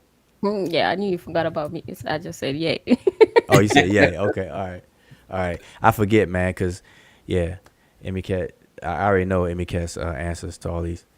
So, but Emicat might shock me. Shoot, I don't know. Emicat, because like now Emicat is on Pharaoh and Seti's side. So yeah, I forgot. Young Pharaoh and Seti's side, boy. Emicat translating stuff that's not translatable. I'm just using my third eye, Yeah, your third eye, But okay, so the Nile is very, very important. Now, just to elaborate on that a bit, the important. So let me ask you a question. Give me, if you can, give me one reason, because we agree, but give me in your mind one reason why all of us feel that way. Like what in the culture makes us say that? They venerate it as a few different Netcher. So they give it the Netcher name of happy. Mm-hmm. So they look at it as an entity itself with powers. It's one thing about Netcher. If it's a Netcher, and I said it on Kemet Empire years ago, it's an entity or something that surrounds you that is in your nature. It's in your natural habitat. It's in your circumference. It's in your solar system. It's outside of you. It's in your universe. It's a universal entity. So they cared enough about it to call it happy. Mm-hmm. When they call it happy, it also gets another name, Asar, later. But it also is the source of life, to the point where they make hymns about it, poems about it. Hymn to the Nile. Yep. Yeah, they love it. Yeah. Okay. So that's it. Now, what's interesting with what you said though, is I find that there's a little nuance to that, because the river, the actual river itself, to them they call it Itaru, right? And we translate that as river.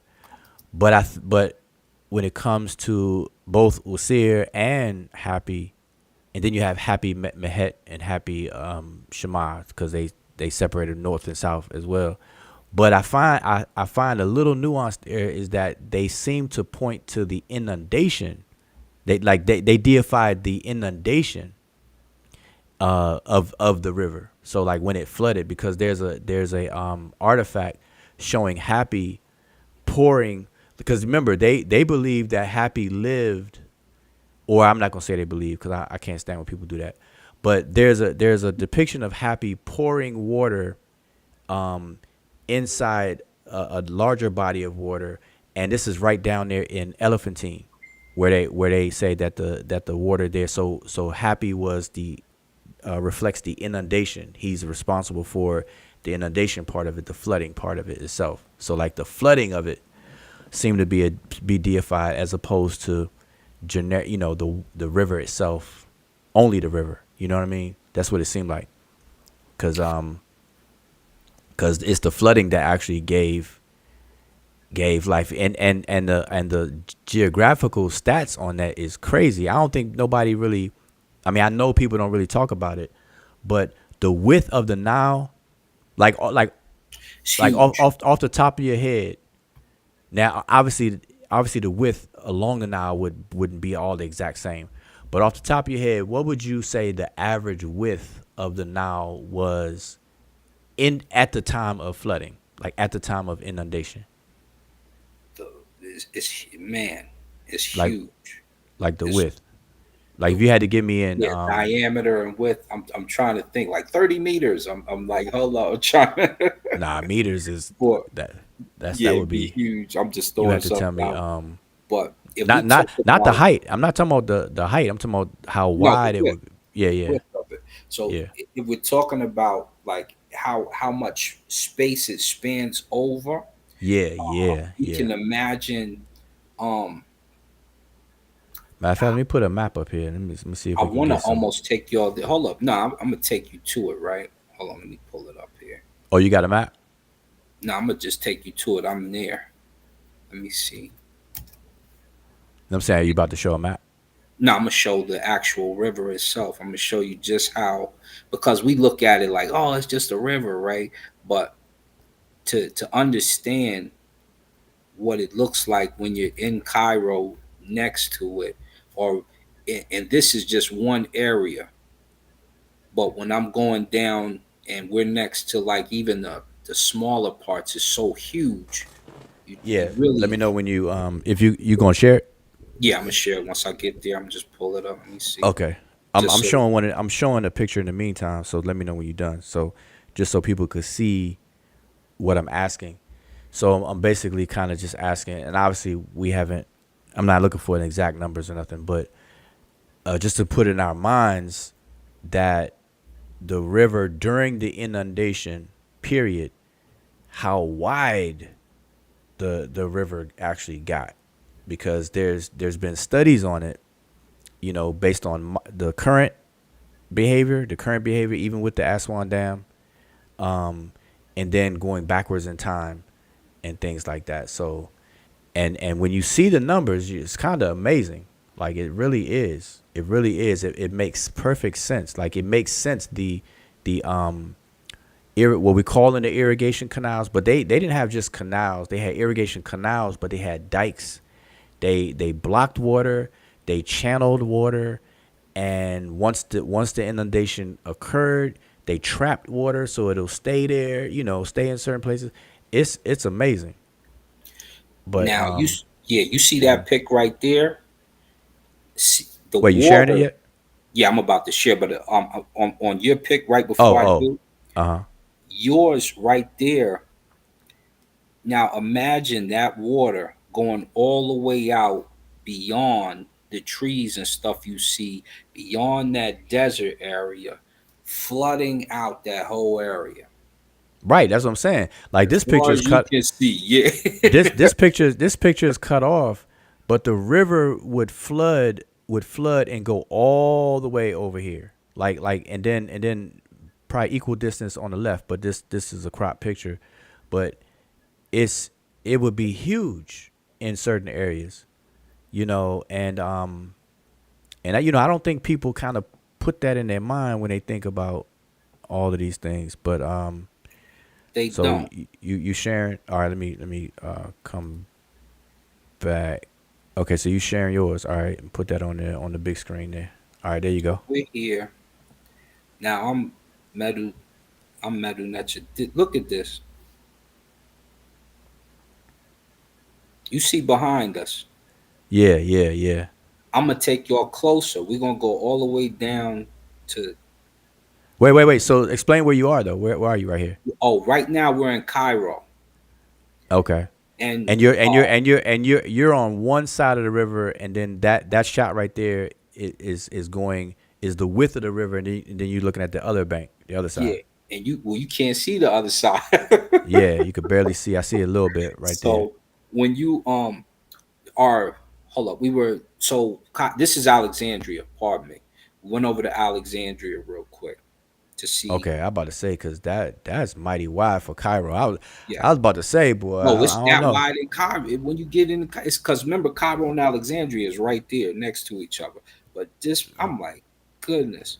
So this is where Alexander the Great's port would be at. This is the exact place. And then the library is right around the corner. You see, they fishing and all types of stuff over there.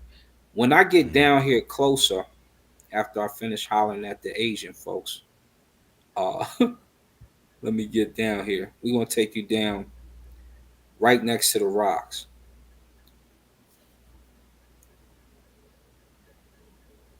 You're gonna need a haircut when you get out there because the clippers wasn't working with their voltage. So you can't even see the other side. The side I'm looking on, you should be able to see the other side of of what we call Kemet or Tarseti. You can't even see the other side. You can't even see it. And that's Man, how somebody in chat said stop playing. You up in Virginia and Chesapeake Bay for real. So here go the Mississippi Library right here. So I'm all in the joint. What? Oh, it skipped to the other video. I'm about to say where are you at right there? We Like in the you Alexandria you swing. Library. I wanted to get some of the books in Arabic and stuff so I can make sure when I get home I can research and grab them. These kids was so enamored with me. They wanted my picture and all this crazy stuff. This is the happy that we driving past. Uh This is just parts of it. It's huge. That's Alexandria in the background. We're going to end up driving to Cairo. You still going to see the happy.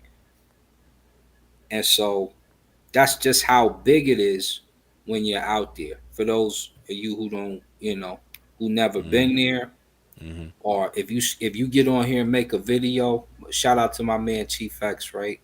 If you get on there and make a video and you start saying stuff like, "Oh, the Nile, it got so dry that the boats got caught up in the B."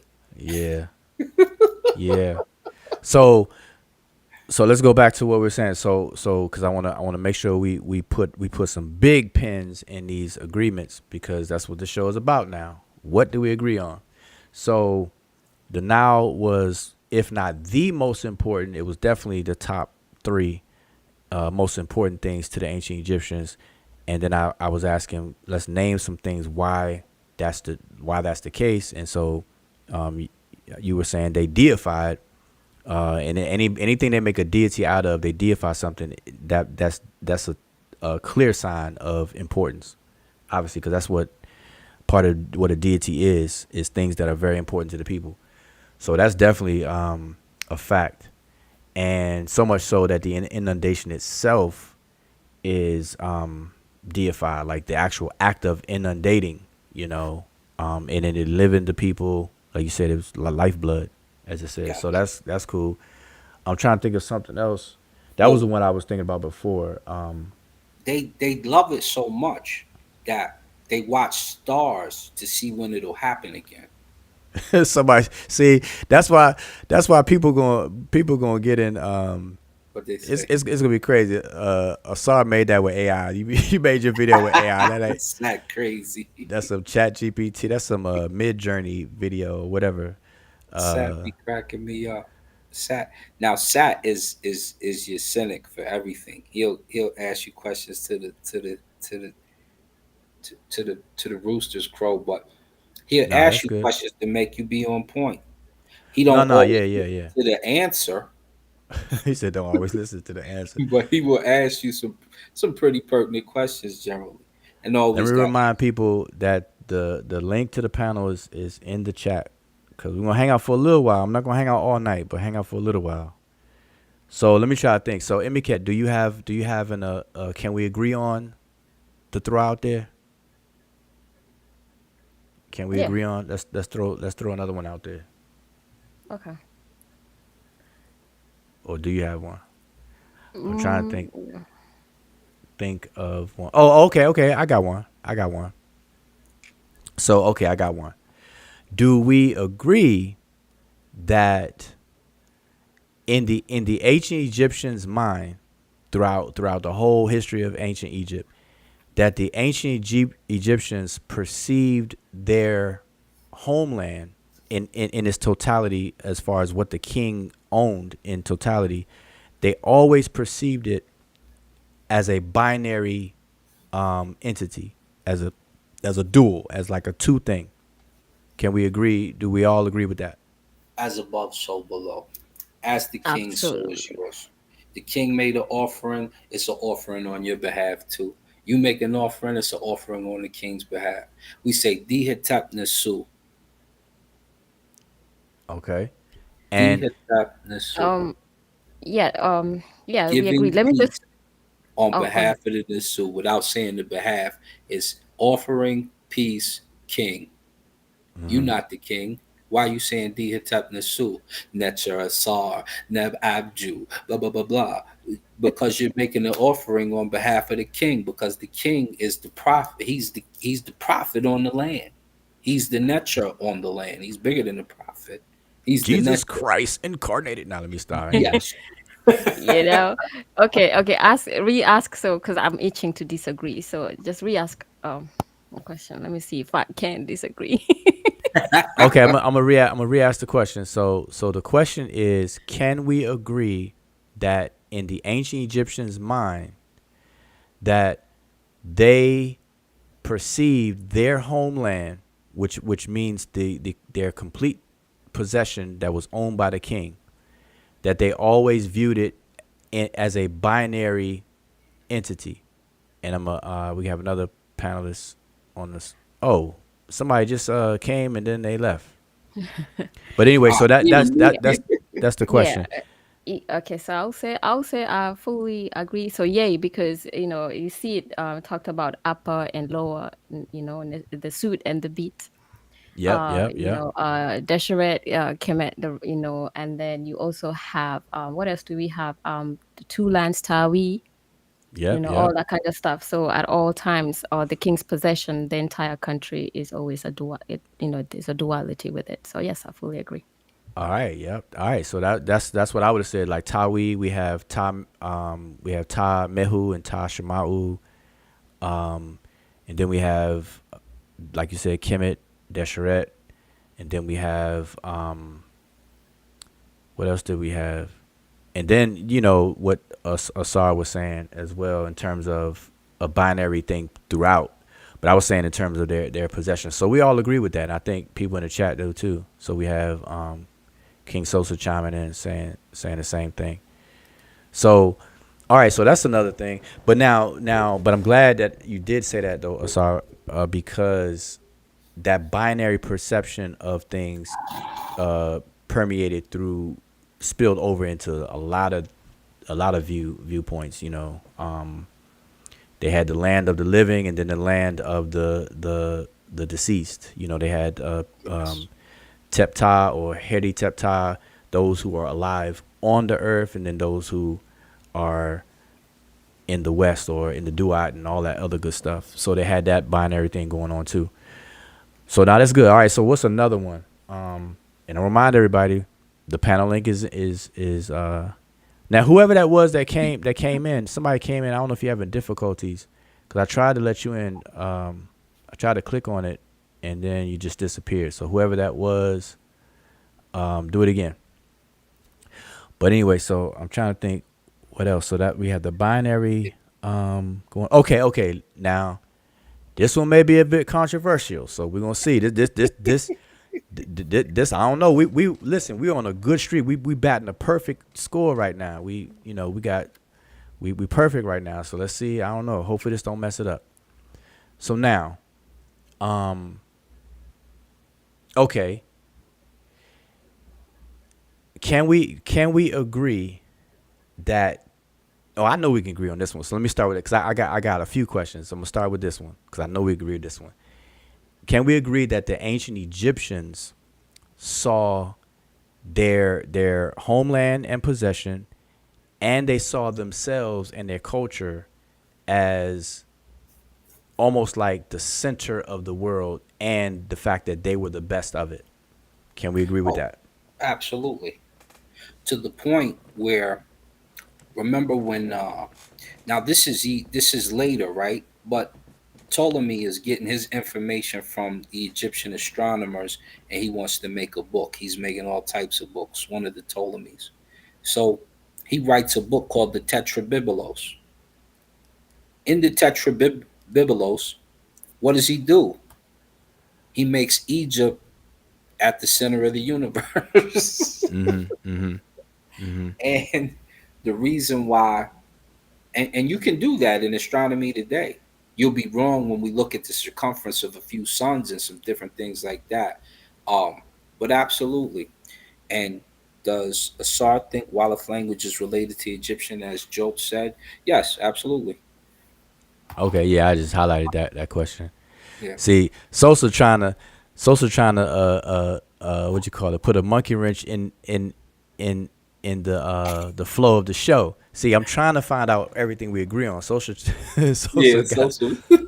no. See, I'm avoiding We that. avoiding questions like that right now. We talking about what we agree on.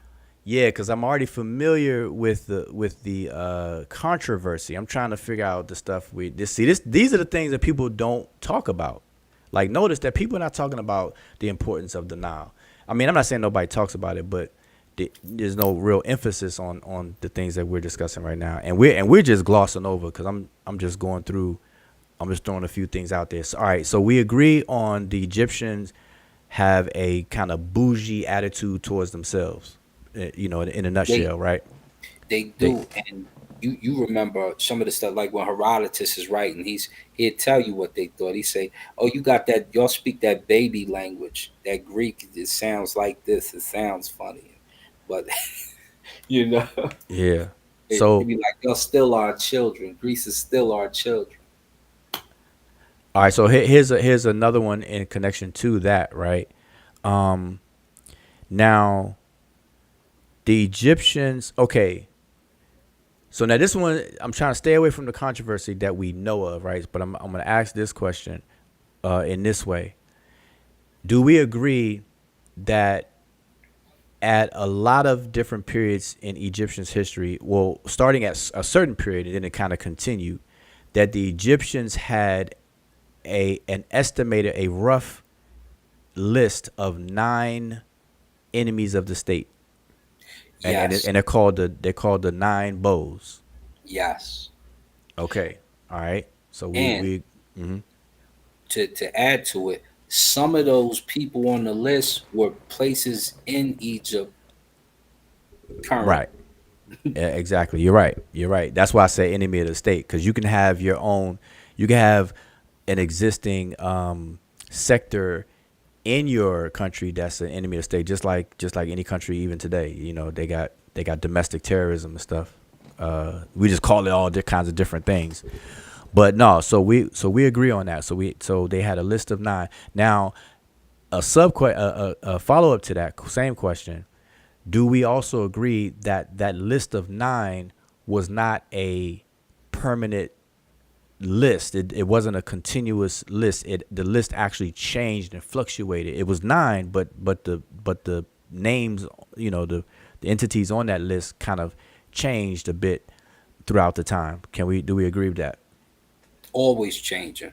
Oh, uh, the All right. Asiatics was doing the dog walk at one moment. They was kicked out the Peronk at one moment. The next week it was, oh, the Amu was cool. So yeah, you the Yep. Mesh Yep. West of this. Well, Yep. Yep. this week the Mesh West is good. These Yep. Yep. Libyans over here is this. Oh, these Nahesi need to get up out of here because such and such said this. Yep. Okay. And the funny thing, if Hold on, let me pull this up before we move off of this because I want people to kind of get to grasp this concept real quick because Everything they is everything. Says 9 bows. Enemy say, yeah. While you pull that up, just elaborate. The 9 bows. That's a term, a collective term. You know, a generic, an what do you call it? Umbrella term for the enemies of the state of Egypt at different times, and what's interesting about that is that there are artifacts where you'll see the king's shoes, and even on the footstools of the king, it will be etched in these 9 entities that are the enemy of the state, and they looked at it as trampling over the entities. I mean, yeah. the enemies, and I believe it's the most preserved one. I think is King Tut's shoes or Yeah. sandals. I believe. I'm somebody can correct me if I'm wrong No, with that, you're but right. He's got a Nahesi on one. He's got the Asiatic on the other. And while here's his grandpa right here. okay, This let is me grandpa. let me get rid of that. Where that comment go right here? You sharing something? Okay. Yeah. So this is King Tut's grandpa. This is Amenhotep III. This is the guy who made the statement to the Nahesi, don't bring your nappy head such and such across that border. This is the person who made the statement. Okay, so now that brings us to another can we agree? Okay. So now, can we agree that now I'm going to use the proper terms. Yeah, yeah. Can we agree that the Remech are not the Nahesiu? Oh boy, see there it is. That's that that's that side. That's that side. That's that deep breath. This is the one we're going to disagree on. And the reason I'm going to say it, I'll just be quick. The culture starts in the South. We all agree on that. Yep. We Who's in the agreed on that South? earlier. We agreed on that Yeah. earlier. Yep. And you're watching those people. Now, here's where we can agree on it. Eventually, they make a distinction between themselves and the Nahesi in certain areas. But, let me share that one more time because this is important. So they do eventually make a distinction between themselves and the Nahesi, or a particular Nahesi, right? Because even when Amenhotep gets mad, he has other Nahesi help him to go make that leader bow down. And then he puts him on the front of his boat. Are you trying to share something? Yeah. Okay, I'm about to put it back up. The reason why it's difficult to just pry them apart. Look at our brother's head. Look at what his headdress is. That's the same crown as the Nahesi would wear. It's that same cobra crown. Even in this one here, it's that same uachet on his head as a Nahesi would wear. So I don't like to make the distinction when it comes to which, you know what I'm saying? Because obviously that culture birthed this one. But at a point in time and at certain times, they eventually said, this is us, this is you, this is you. And it wasn't so much it was distinguishing the who, the how, the what. Because even the Hesse groups make distinguishing statements about each other. This is that Nahesi over there. This is this over here. This is the Meswesh. This is the Cash. This is the okay. So you have different groups, different cultures within the big entity itself. But hey, we got beef over here. I need you to call some Magi archers up. I need you to call some of them other brothers over there. Bring them over here. We got beef over here. Right. Okay, so that was like 50-50. Like we partly agree, and then you Just a tad disagreement because you said a few things that Yeah. now see I'm not going to give you any pushback because I'm Mm. trying to just stick with what we agree. So I'm not gonna give any Yeah, pushback right now. But I'm gonna reserve my pushback. So I'm gonna reserve that a bit. All right. So listen, it is. so we have one. That's the first name we have in the Yeah, that's the.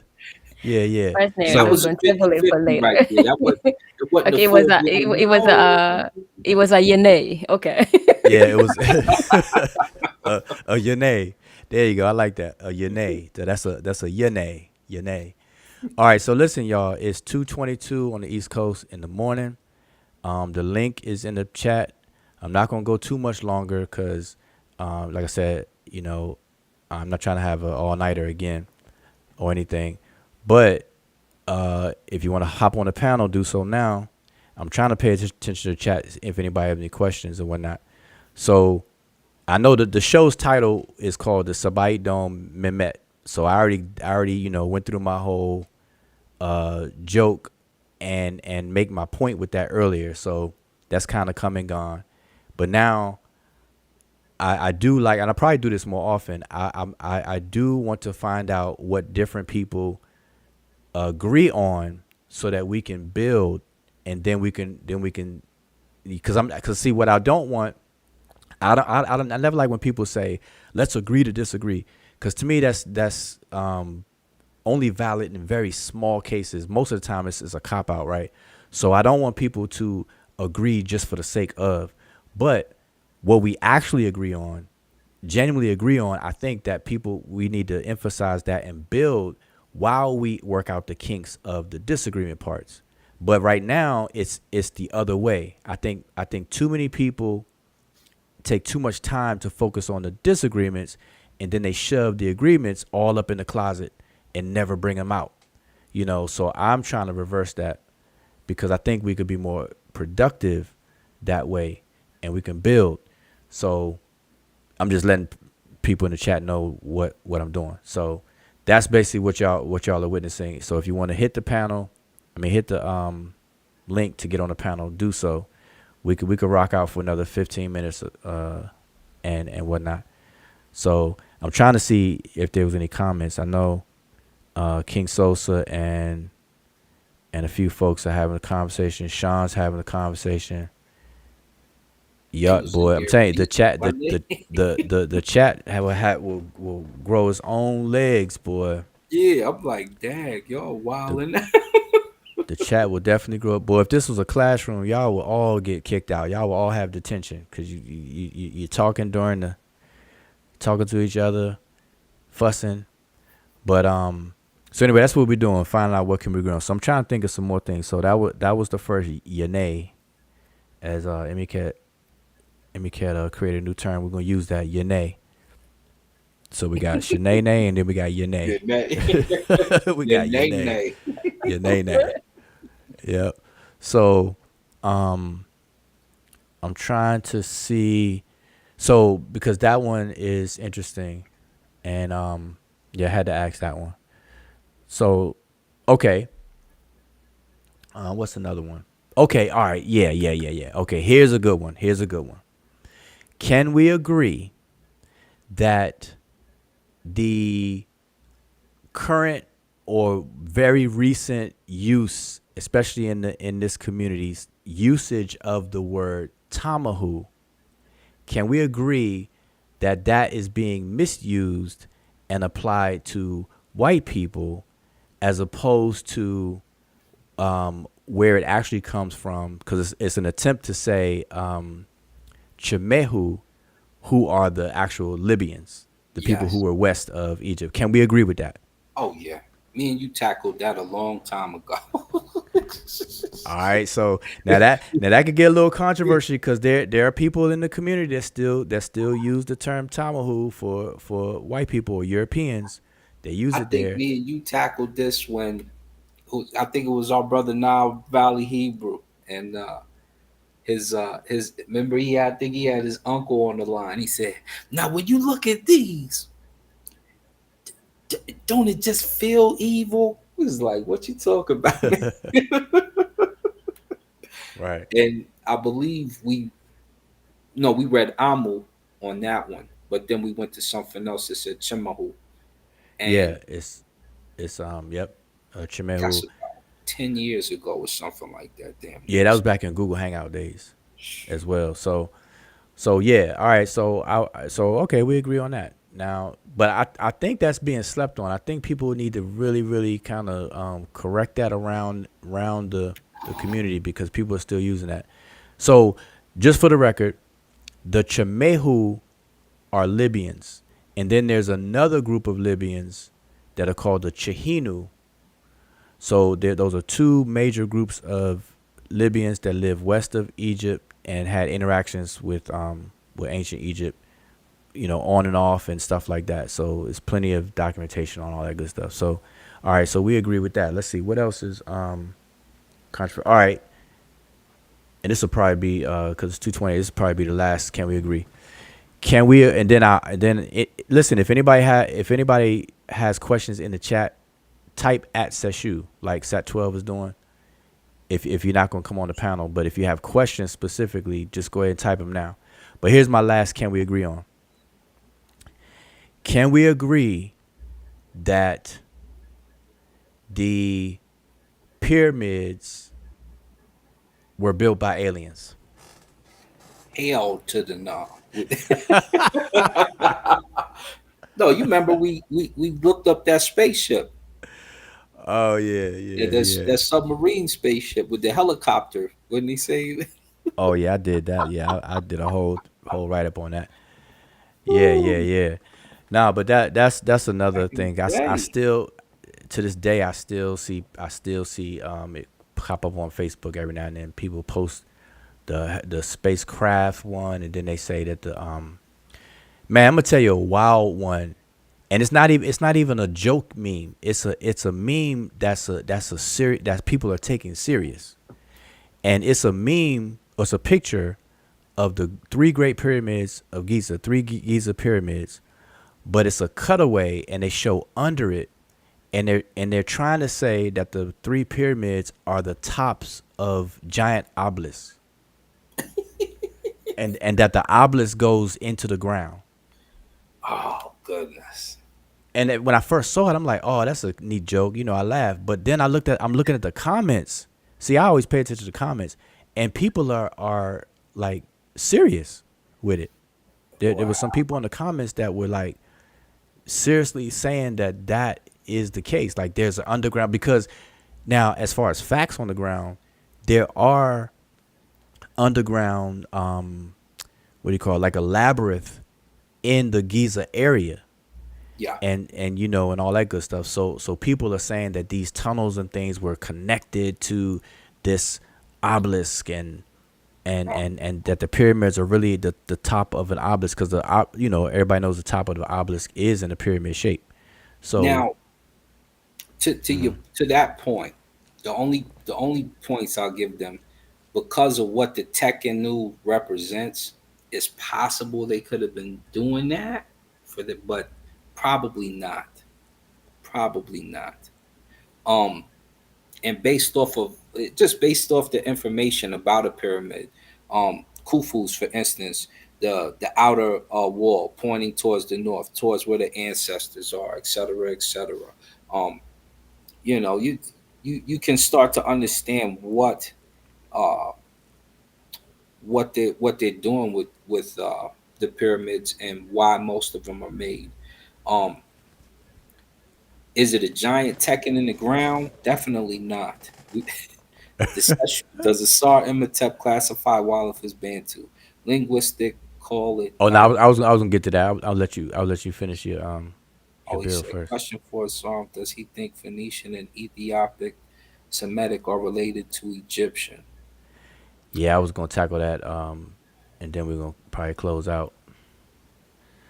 S- I Uh, see a couple of questions here, yeah. but because I do want to show I want to I could briefly in a very brief way explain the issue about this linguistic issue controversy. I think I can help out people, at least the people listening here now, with that. So let me just do that real quick. Hold on, let me shrink this up because I know Sosa was saying something about the the thumbnail. So okay, wait, let's see this question right here. This is what you just read. So this is from Sat 12. He, and I don't know if it's he or she. I remember. I can't. I'm just saying Sat That is 12. yeah. Okay. So it says, does Osar classify Wolof as Bantu? Ling, linguists call it Niger Congo. Question for Osar. Okay. Does he think Phoenician and Ethiopic Semitic are related to Egyptian?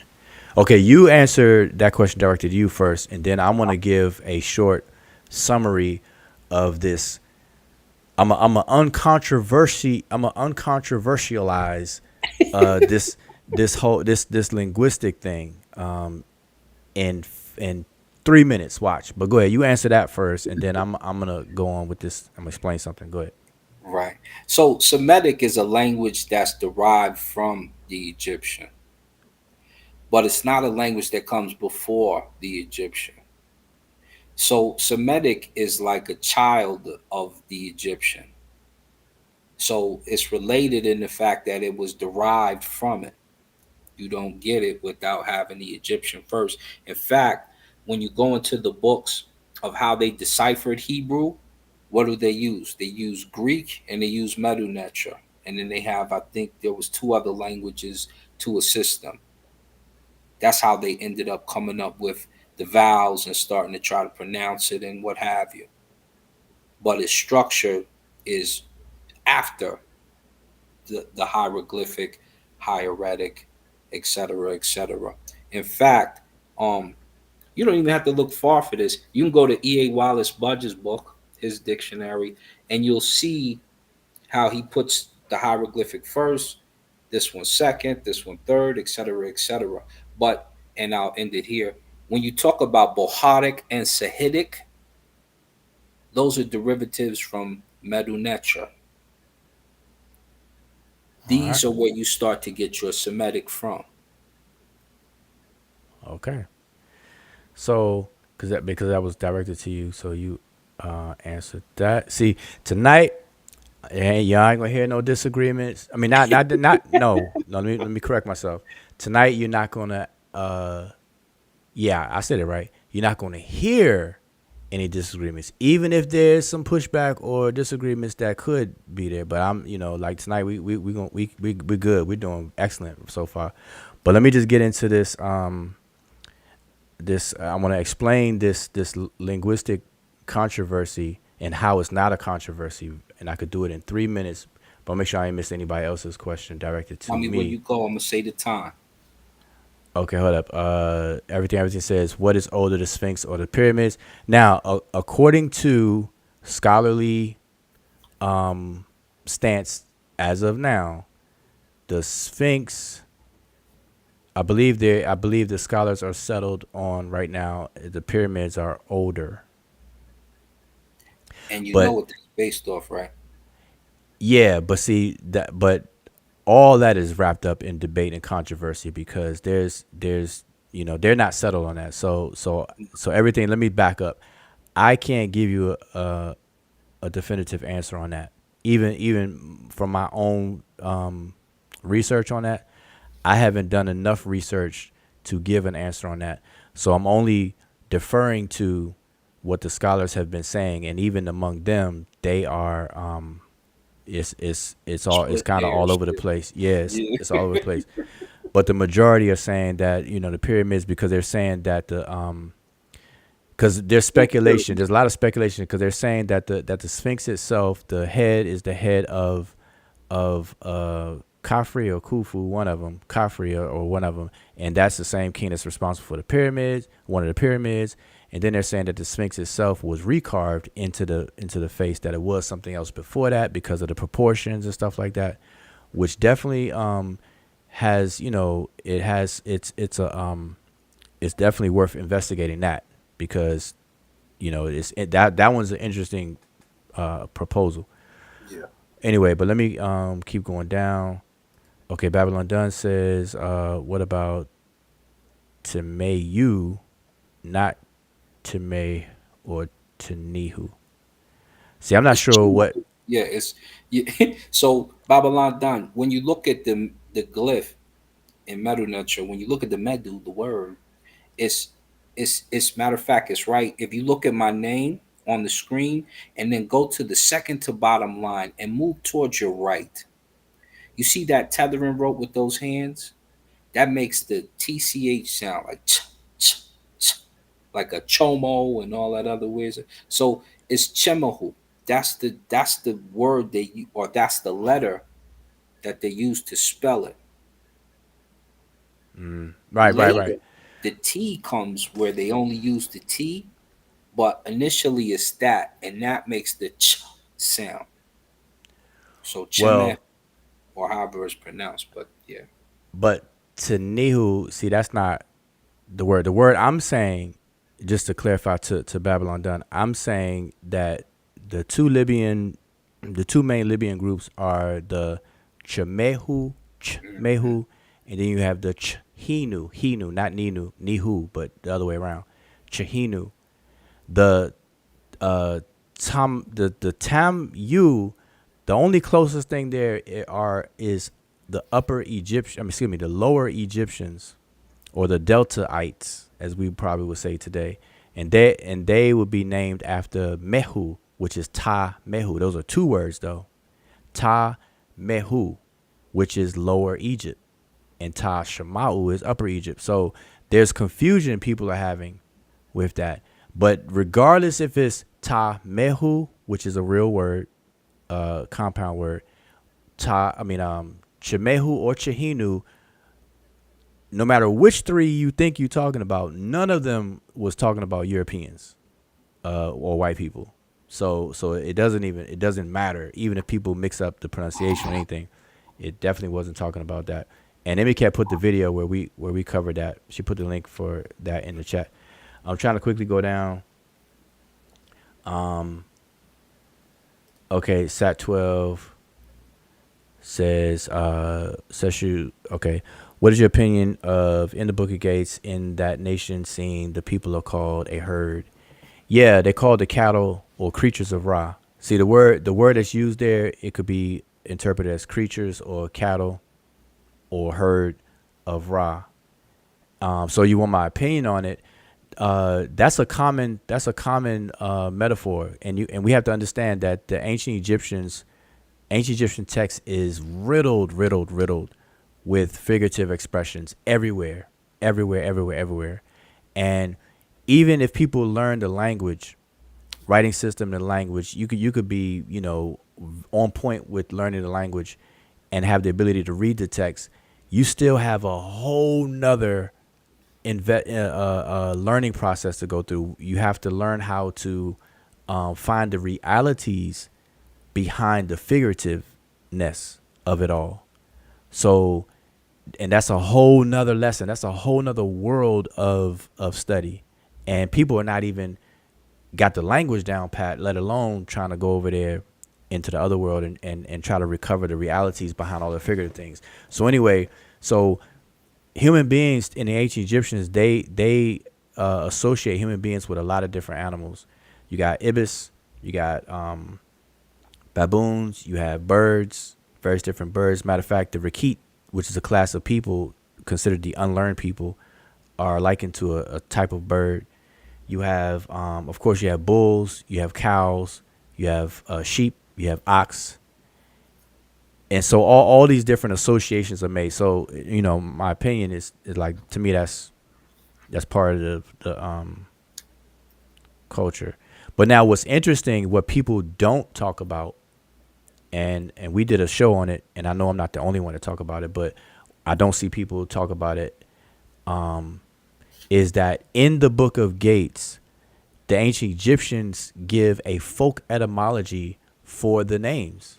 For their own name, for the name of the Amu, the Nehisiu, and then the Chemehu. They give a folk etymology of it. They play with that. And it's right there in the Book of Gates where they say, for example, and I said this the other day, the Amu, they say the Amu comes from Amu, a compound word which means great water. Like Netcher, the word means great. So we have Amu, mu meaning water. And it literally says, they're talking about the great what do you call it, emission, and that develops into their name. The Nehisiu it's a reverse of the word that they use, and I don't have it up.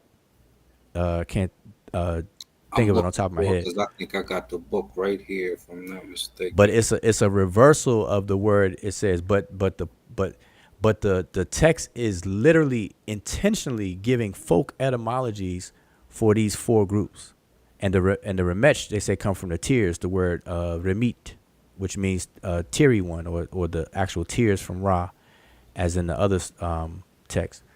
So anyway, so people can look into that. I'm gonna keep on going down because I want to get to this. I'm gonna uncontroversialize this whole language thing, this linguistic thing with Greenberg. I mean, so all right, I think I'm caught up.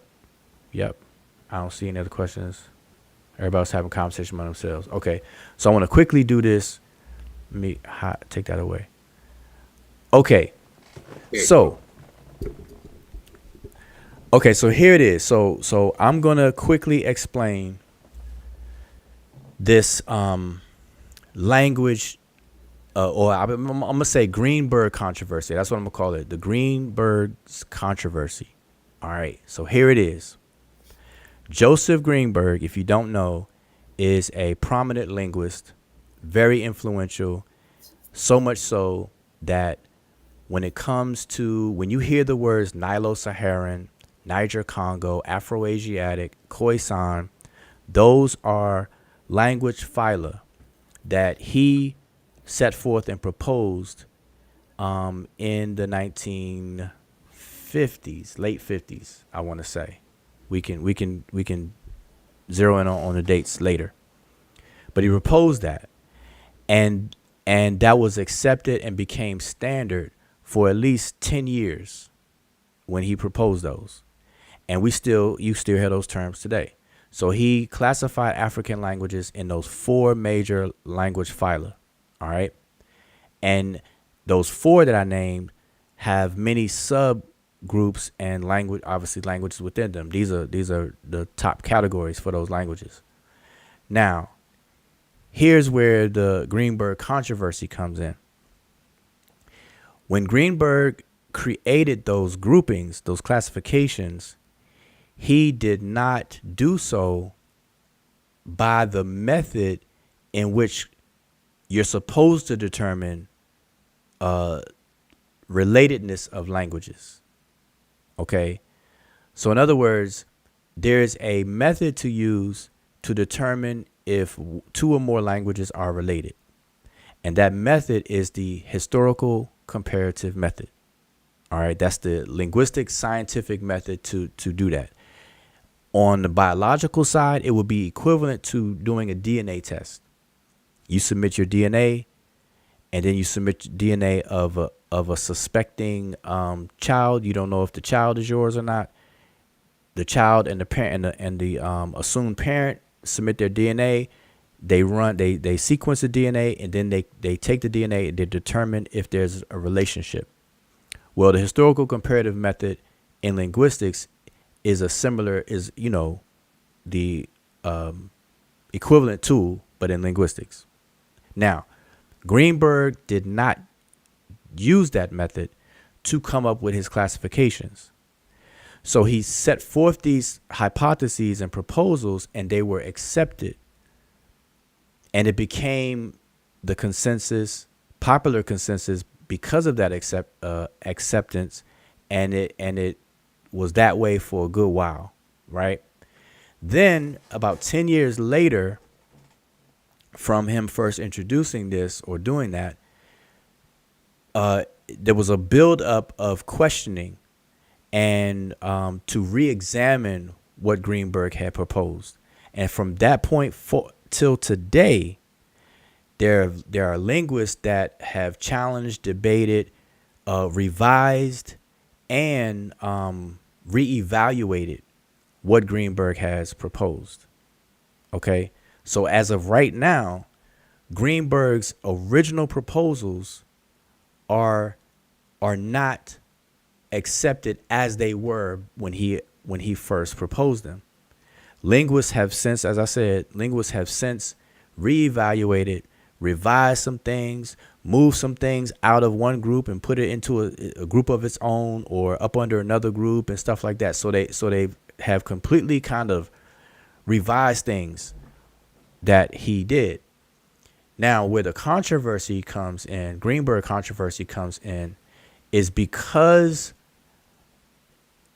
of the popularity of those 4 language phyla names and Greenberg's name being associated with them, that people are not aware that Greenberg's original proposals, which are those 4 phyla, are not the same, even among linguists to this very day.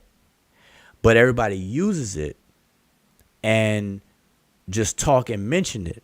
So they'll say Afroasiatic, they'll say Nilo-Saharan or whatever. When those at the time Greenberg did it, they were not proven, they were not genetic language families. They were groupings based on mass comparisons and typological features. That in and of itself is fine to do, because that's the results he got based on mass comparisons and typological. But listen to what I'm saying. Mass comparison and typological features, to use those, that does not produce the genetic relationships as the historical comparative method does. So that's the difference. So now what's feeding the controversy is now linguists are using the proper methods and reevaluating Greenberg's older proposals. And they're finding out that his proposals in certain instances are not tenable anymore. They're not holding up anymore. So that's why you have a revision. Things are being revised, and it's ongoing right now to this very day. In 2024, it's still, people are still doing work on these various different languages and things like that. So, but all that kind of work is not in the view of lay people on YouTube and stuff like that. So people are still holding on to these language phyla and names and stuff like that. So when somebody like Asar Imhotep, or even myself, even though I don't, that's not my focus, but if it ever comes up, people have an issue with the audacity of challenging that, not knowing that the facts on the ground. So when you apply the historical comparative method to these various African languages, a different picture emerges. And this is what has to happen. See, so when you propose a theory or you propose a model, what you're doing is you're trying to explain the results of your experiment, basically. So you conduct experiments, you do certain things, and the results of those, you have to explain it. That's basically a scientific process. When you take a hypothesis, you run your test, and all the results come back, you have to explain it. And that explanation becomes a theory. A theory and the facts are different. So you're looking at facts, but now you're explaining the facts, and that becomes a theory. So a theory technically is an explanation of a set of facts. Now, remember what I said. Greenberg did not use the historical comparative method. So now when linguists are actually applying the historical comparative method, they're coming away with different facts. And some of these facts are not in alignment with what Greenberg did. But yet they have to explain it. So they have to develop a new model or new explanation of the facts that are available now. And that's why you're getting these revisions going on, even among popular linguists such as Christopher Ehret, such as Lyle Campbell, and these others that they're publishing works on this stuff. And so that's what's happening. Now where the confusion comes in is that people are thinking that Greenberg's classifications need to be overturned or thrown in the trash. Like somebody's attempting to throw his work or his results in the trash. But that's not the case. If you paid attention to what I just said, Greenberg did not apply a certain method. Other linguists are applying a different method to determine genetic relationships. So they have to explain that. And so these results are just completely different. And so just to illustrate, I'm going to put it on the screen now. Now, I did a whole bunch of talking. So now I'm just going to show this on the screen. And this is the example I always use to illustrate this. So this is essentially what Greenberg did. Now, I'm only using this as an example to illustrate this, okay? This is what Greenberg did. So you see two pictures on the left. Two pictures, one picture on the left, one on the right. Two pictures. The picture on the left is a bunch of children with lime green shirts on. And I think Assam Khan fell asleep on us. He's in the duet. He's in the duat now. So we have, let me just, there we go. So we have two pictures. Now I want y'all to follow this, right? Because y'all can clip this up and rewind this and listen to what I'm about to say. This is the simple. I'm explaining this like as if all of y'all are eighth graders, okay? And you should get this. So you have on the left a picture of children in lime green shirts. On the right, you have some adults in red shirts. Okay. So what Greenberg did essentially is he looked at a bunch of languages. He looked at the surface or what you can observe quickly, like very shallow. Okay, for the sake of this comparison. And he noticed that certain languages have topological features that are alike. And this is represented in my pictures with the color shirts. So everybody on the right have red shirts on. So you group them all together. So now I got everybody with red shirts on. They're over there on the right. That's what Greenberg did. He put all these different topological features. He said, okay, I'm going to group these together. Same thing with the lime green shirts. He noticed that all these kids have lime green shirts on. So I'm going to group them together. They're on the left-hand side. So he did that with the languages. Okay, these features seem to be shared by, okay, these topological features, okay, over here. Okay, so I'm going to put them together. Bam. Now, that in and of itself, there's nothing wrong with that. Because I can accurately make a claim and say that all of these people on the left-hand picture have on green shirts. And I would be 100% correct. I could say all the people on the right-hand side have on red shirts. And I would be 100% correct. And that's what Greenberg did. So based on that, in and of itself, Greenberg's classification is a type of classification system. And that's what linguists understand. Lay people may not understand it, but I said what it was. He used mass comparison and topological feature with topological features. Okay. And that's how he came up with what he came up with. That's the method he used, and that's the results. And that it is what it is, just like these two pictures. Now, the difference is if I make a claim and start to say all the people on the right-hand side, they are siblings of each other. They are blood relatives. And all the people with the green shirts on are blood relatives. Now I have just lied. I have just made a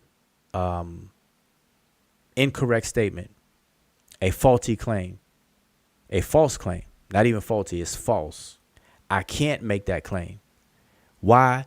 Because I never investigated the DNA relationships of these children, or on the right-hand side, these adults. I did not sequence their genomes to even determine if they're blood related.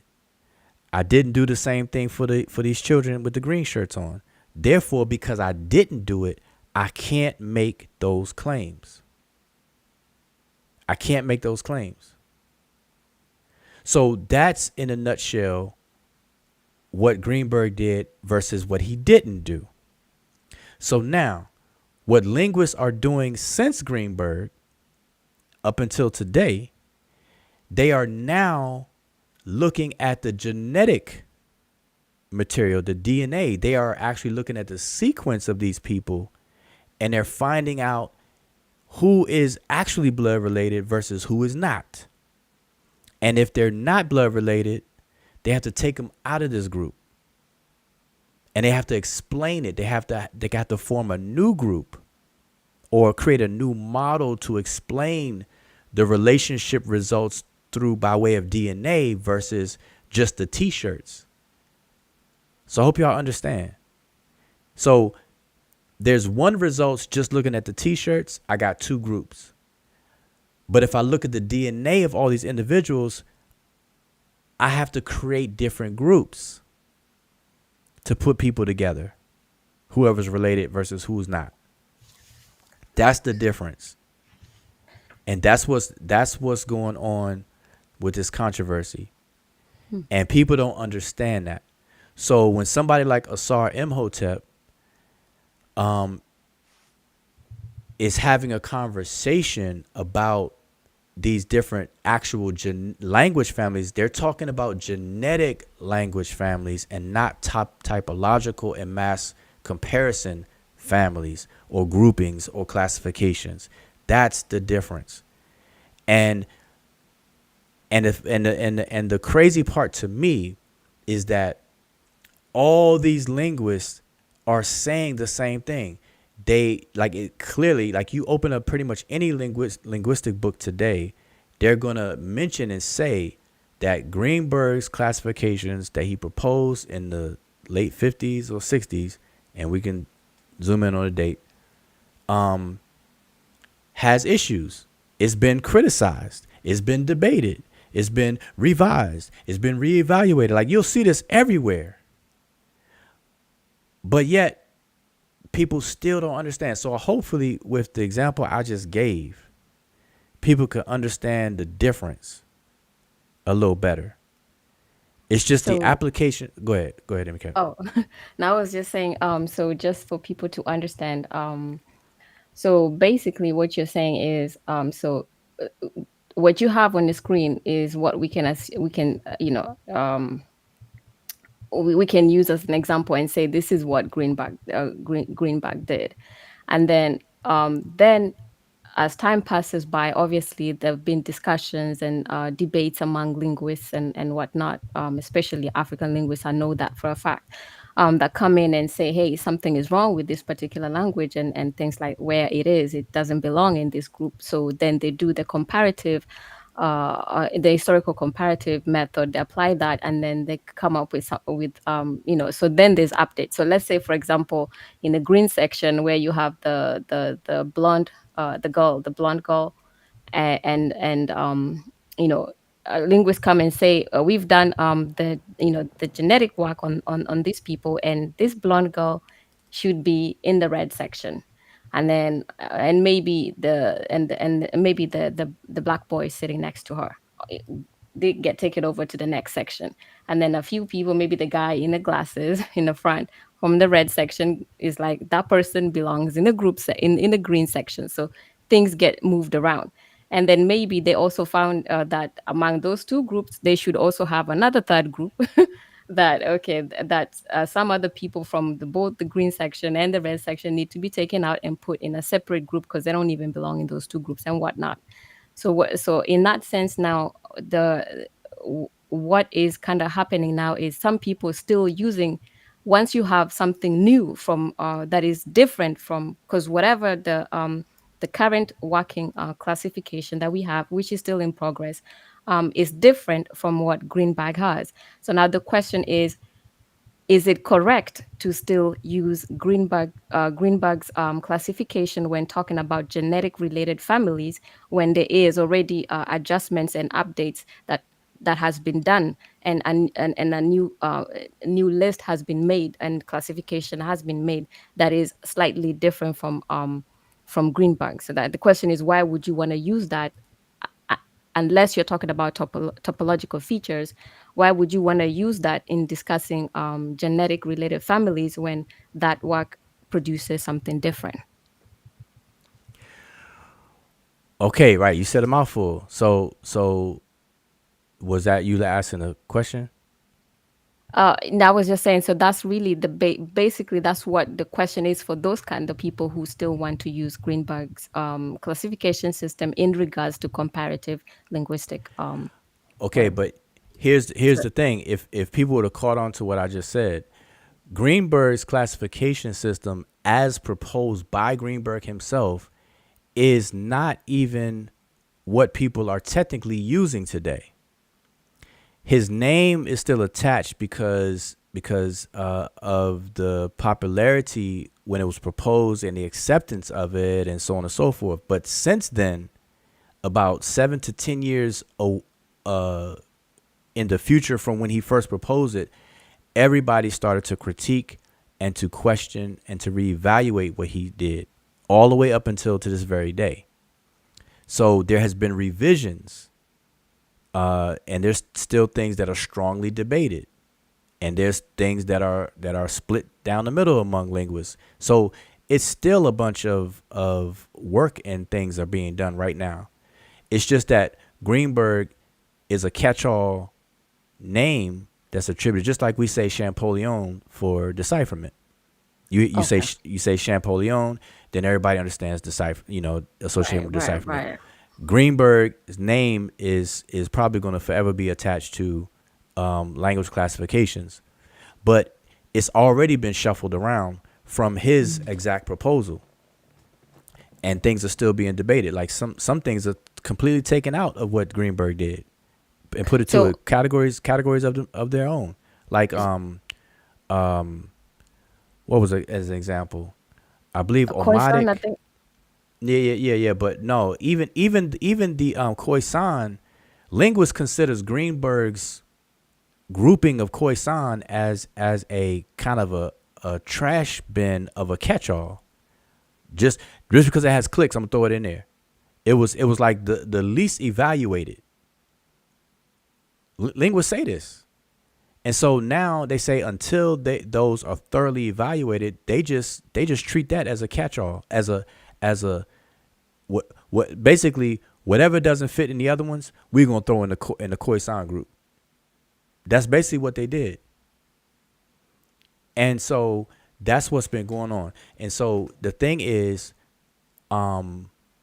if people are not into linguistics and into this kind of information and study, they're not going to know all these different details. And so for the layperson, all you're going to hear is Greenberg, and then you're going to hear the four phyla that I named: Afroasiatic, Nilo-Saharan, Niger-Congo, Khoisan. And that's stuck in people's mind, but it doesn't really matter to people because they're not having a type of conversation where all these different changes and things need to even come up until you actually do some work with it. And so when you talk to people who are actually doing some work in it, they have to reflect the reality that's on the ground, and it's not what people think. And so that's the problem that's going on.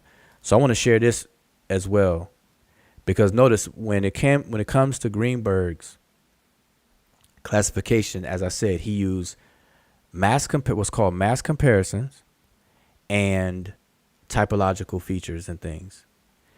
And so it's called multilateral comparison, or we say mass comparison. So here is from Lyle Campbell's work on historical linguistics, and this is a section where he's talking about lexical comparison, and it's a subsection of that. So I'm just going to read this part right here where it says multilateral comparison. It says the best known of the approaches which rely on inspectional resemblances among lexical items is that advocated by Joseph Greenberg, called multilateral or mass comparison. It is based on lookership. No, but it says looking at, but that's the same as lookership. It's based on looking at many languages across a few words rather than at a few languages across many words. And then citing Greenberg himself. The lexical similarities determined by superficial visual inspection, which are shared across many languages alone, are taken as evidence of a genetic relationship. This approach stops where others begin, at the assembling of lexical similarities. These inspectional resemblances must be investigated to determine why they are similar, whether the similarity is due to inheritance from a common ancestor, which is the result of a distant genetic relationship, or borrowing, or by accident, or onomatopoeia, or sound symbolisms, nursery formations, and the various things which we will consider in this chapter. Since multilateral comparisons does not do this, I repeat, does not do this, its results are what? Controversial and what? Rejected by most mainstream historical linguists. Okay? It can't get any clearer than that. And so people who are not familiar with these processes, they may not understand the important difference that I'm explaining. It's a very important difference. And so the best way I can illustrate that is when I use this picture here. There's a big difference between saying red shirt people and green shirt people versus claiming that they're all blood related. Those are two distinct and important different statements and claims. One is true and the other one is false. Yes, the children have on green shirts, boom, they're all together. They're all the same. I can say that they're all the same. Yes, the adults have on red shirts, I can say they're all the same. But it's only the same in the sense of the red shirts, not genetically related. Biologically, they're not blood related. So we know languages don't have blood. Languages don't have DNA, literally. But the equivalent of a language's DNA is what is examined in the historical linguistic process. You have to examine sound meaning correspondences, consistent sound meaning correspondences between two or more languages to set up proposed cognates. Then you reevaluate the cognates and all these things. So you set up these sound laws between two or more languages. And then you make your proposals of what these sound laws are. Then you test those proposals by a certain amount of vocabulary from the two or more languages. And usually you choose the vocabulary that is not going to be borrowed from other languages and things. So you go through all these different processes. Then once you do that, then you check for morphology, the grammar, the insides of these words. Like how suffixes appear, how infixes appear, how prefixes appear. All these different types of things you have to check. So you're basically checking morphemes for morphemes, sounds for sounds. So you're checking phonology, you're checking morphology, all these different things between languages. That will be the equivalent of on a biological side, DNA. That's the DNA of words. The molecules of words, the atoms of words. You have to compare all those things to know if these words are actually genetically related. And in linguistics, we use genetic metaphorically, obviously, because language, like I said, languages don't have DNA genes, but it has genes in the form of morphemes or morphs and things like that. So I hope everybody understands that. So that's what people don't understand and what people don't get. All right. And so when linguists actually evaluate these languages, a different picture emerges. And the more rigorous you apply these different methods, the better the picture is going to be. And they can be tested and confirmed and tested and falsified or tested and confirmed. And that's what's going on. So hopefully everybody understands that. Yeah, that was very clear. I think makes perfect sense. That was clear. All right. So with that, it's 3:12. And while I was just now explaining that, I wasn't paying attention to the chat. But like I said, I wanted to say all of that, in winding it down. So I'm just going to go back. Did you notice any questions that I may have missed or anything that sticks out? Oh, no, I didn't look. Oh, I was listening. Sorry. Okay. So yeah, if anybody has any last minute questions or anything, go ahead and type it in. I see Sat12 had a couple of questions. I'm scrolling back up. I see everybody's having a conversation going on. But there was a comment before, and I meant to, I did see. I'm trying to scroll and find it first. I don't know who it was, but somebody made a comment about Bantu and genetics, like biogenetics. And I think it was, okay, I went back. I don't know where it went. So I'm trying to find that comment. Whoever. Okay, Timmy Turner said, we beating up Greenberg. Nope, nobody's beating up Greenberg. Hopefully everybody I'm just clarifying something. And hopefully people learn from that. If not, listen, that's eighth grade. That's eighth grade level type explanation right there.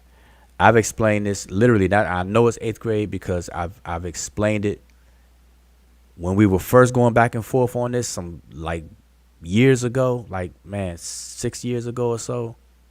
I intentionally sat some young children down. Well, I say young, but around eighth grade, junior high school. All I know is junior high school. And I explained this and they got it. Okay. So I know that what I just said is eighth grade level understanding. And I don't see the comment. All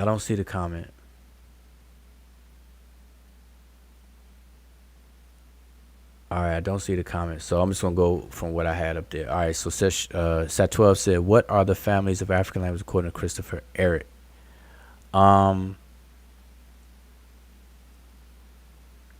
Christopher Ehret. Well, see, Christopher Ehret has not done a systematic investigation of all of the phylas. So when you don't do all of them, you're focused on whatever you're focused on. You're gonna leave all the other ones as is, unless whatever you're focused on is gonna affect something. Okay, so just understand that first, and then so Christopher Ehret hasn't proposed a African language classification system, full stop, like that. But he has publications where he's doing some work and either falsifying or confirming different relationships between various languages.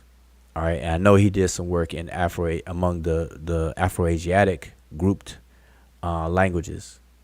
I know he's done some work in there. I think it's 1995 work or 1998 is that, and that's the one he's best known for. Okay. So I'm trying to go down. Okay, yeah, it was these comments. Okay, from Astro 87, Proto-Bantu left no genetic markers in the ancient Egypt. Only Nilotic type. Okay, no, it wasn't that one. Okay, this one. Asar is going to have to show over 50% Proto-Bantu genetically connected to the ancient Egyptians. Good luck. See, this is I want to clarify this. Biogenetics and linguistics can complement each other, but they're not mutually the same, like how people tend to try to use it. There's no gene that's going to tell you what language a person spoke. And a lot of people make this mistake because I'm gonna tell you that not you, Astro 87, but I'm gonna tell you all this. Linguistics borrows a lot of terminology from biology through metaphor, through figurative. There's not literal. So languages don't have genes. Languages don't have DNA. But the equivalent of what would be DNA is what I said earlier: the morphemes, the morphs, the phones, the phonemes, the phonological inventory of an entire language, so on and so forth, et cetera, et cetera. And you have to examine these sound meaning correspondences, these cognates, true cognates.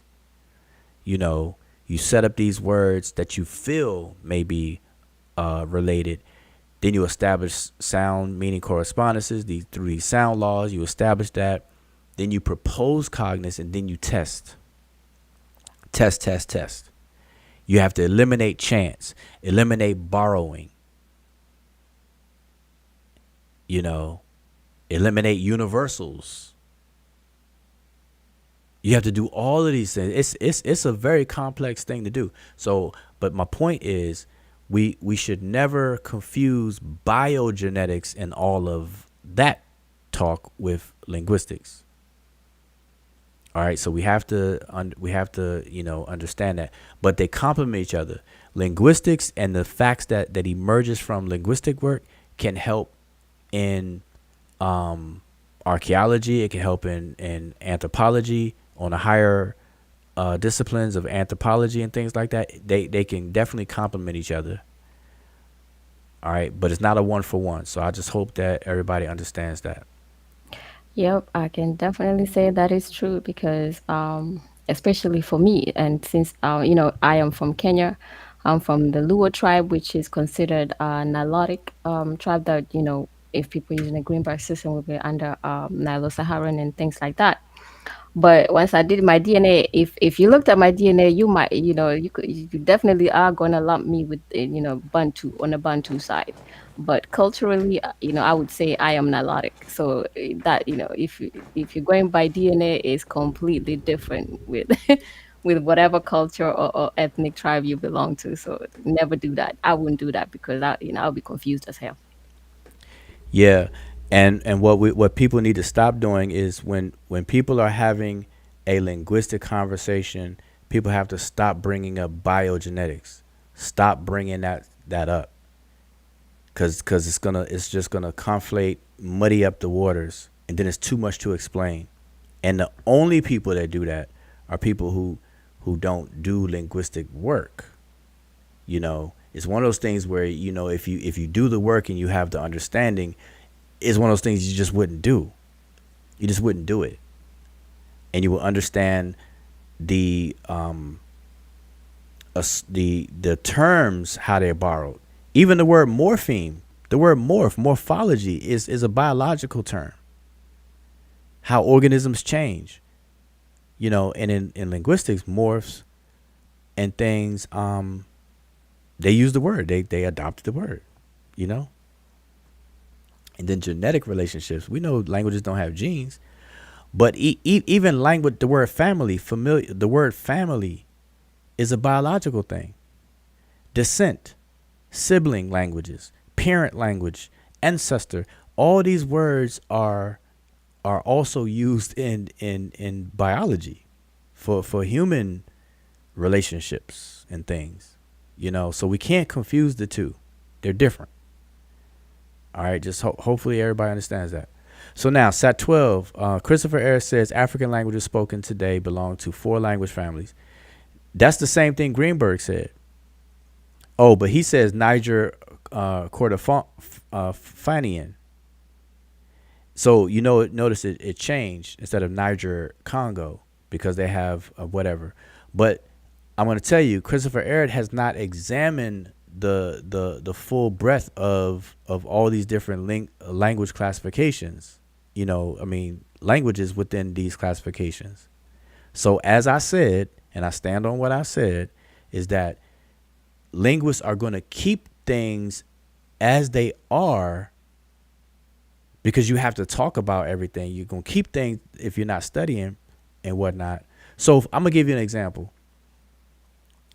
If I'm an astrophysicist and I'm studying a certain galaxy, and when I step on the scene as an astrophysicist and I start to do the work, there are astrophysicists that came before me that have done some work. So the astrophysicists before me have named the galaxy, they've named different elements within the galaxy, and they described it. Okay, so here I come as a new astrophysicist. I just got my PhD. Now I'm professionally active in the field, and I'm examining the same galaxy. So when I do it, I'm gonna call it what it was called before I got involved. I'm gonna call all the elements in it the same thing as what it was before I got involved, but I'm gonna focus on one little coordinate in that galaxy, and I'm gonna do some heavy investigation and some studies on that. And lo and behold, what I uncover through a scientific rigor, I come away with a different description of this one little thing in the galaxy. Guess what? When I write about it, I'm still going to use the galaxy's name. I'm still going to use all the names of all the other elements that I did not look at. But on the one I did look at, I'm going to speak to that. And I'm going to explain, all the details of that. So hopefully you understand that when linguists or anybody in any field, when they focus on a narrow investigation or they investigate something one at a time, of course, when they publish and talk about things, you're gonna see them talk about the rest of what's outside of their scope. They're gonna leave all that alone for the most part. And I'm only speaking in general terms, okay, as an example. So hopefully everybody understands that.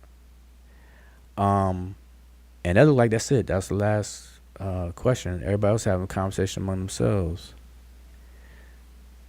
So again, this is Sunday morning. I see it's a conversation with Astro Kenyan pastoralists were mainly Cushitic Nilotic before Bantu expansion. Yeah, see, you all kind of got on that DNA conversation when I'm trying to have a linguistic one. And I think that's why every time I explain it, there are a handful of people who still just don't get it. People, listen, y'all have to understand what is the actual issue so that if you hear it being discussed, nobody gets confused. And it will kind of just end the waste of time. People will stop wasting time about, these different things. Yep. I think that is absolutely correct and the best way to go. So, Yep. Yep. All right. So we got 4 minutes, y'all. 4 minutes. And I'm just going to kind of close out. So quick review. So listen, if y'all missed it, I dropped a bomb on everybody earlier. I finally,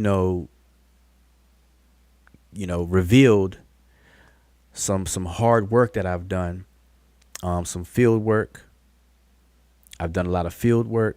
I have access to tools that are in their 8th iterations and 20th iterations. I have ChatGPT version 20. I have Wikipedia 5.0.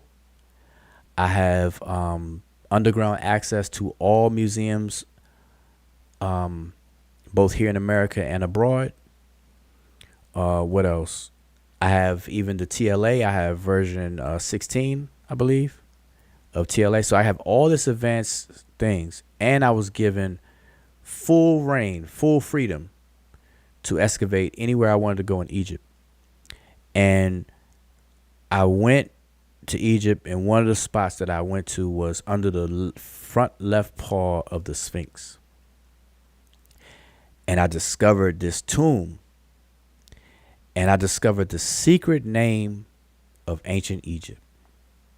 And the secret name is what you see on the screen. The secret name of ancient Egypt was called MEMET. MEMET. That's the name of the kingdom, and the name of the people is the second word that's on the screen. MEMET. And as you can see, MEMET means the land of the delicious black people. Okay? And this tomb, the guy here on the left, that's an actual photograph I took. You know, they allowed me with my camera and everything. I took my iPhone with me. I snapped this shot. This is from the tomb, and the person's name in the tomb is right here. The name is Hershey, but we would just say Hershey. So it's not Hershey Kim, but Hershey Mem. And Hershey Mem means Hershey the delicious black. Okay? So there you have it. Drop the bomb. And actually I'm expecting Zahi Hawass to call me. You know, I got an appointment with him next week, but I think he's gonna call because he don't know what I discovered yet. But these are the glyphs. You have an owl, then you have a bread loaf, and then you have the instead of a seated man and woman, you have the this figure here, and then represented by a woman here. Okay, so Memet. So we got the land of Memet, and the etymological meaning of Memet is the land of delicious black people. All right. Medew and Memet. We have Memet, and this could be Memet to you, those who inhabit the delicious land of black people. Memet to you. So anyway, so we went over that, and then I went through things that we can agree on, and I'm gonna do that more often because I like that. That's really what I'm about. I'm trying to find what we can agree on and build from there. And it's not to say that people need to agree to disagree or forget about their disagreements or what they disagree on, but we need a starting point. We need a starting point of a build to build. Flowers start with a seed, and it sprouts and it grows, and we have to get that going. All this focus on the disagreements is not getting us anywhere. We're not getting y'all anywhere. Let me put it that way. And then, you know, the whole anachronistic aspect of the whole blackness, we went over that. So anyway, go back and check out this video and all that good stuff. And so it's definitely late, and I appreciate everybody tuned in to what we got going on. Now, I'm going to end this show. I want everybody to stay right here and listen to Dr. John Henry Clark, okay? Listen to Dr. John Henry Clark.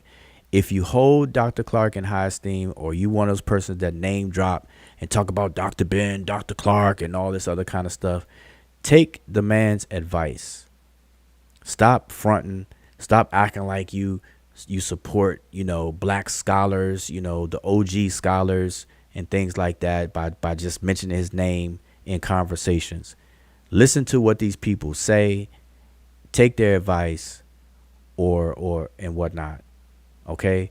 But listen to Dr. John Henry Clark, and we're going to close. MK, you have any last things? Yes.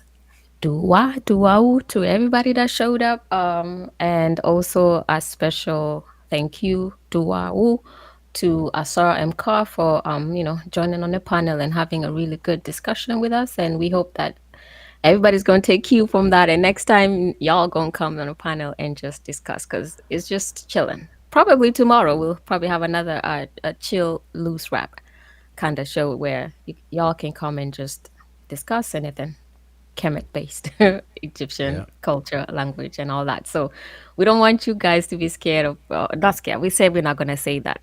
Not want to come on the panel because Shy, shy. shy. We don't want you to be shy because I think it's like good discussions when people are on the panel. It's better than going back and forth on the chat. I would definitely say that. So All right. yeah, that's it really. All right. Peace to brother Saram Ka.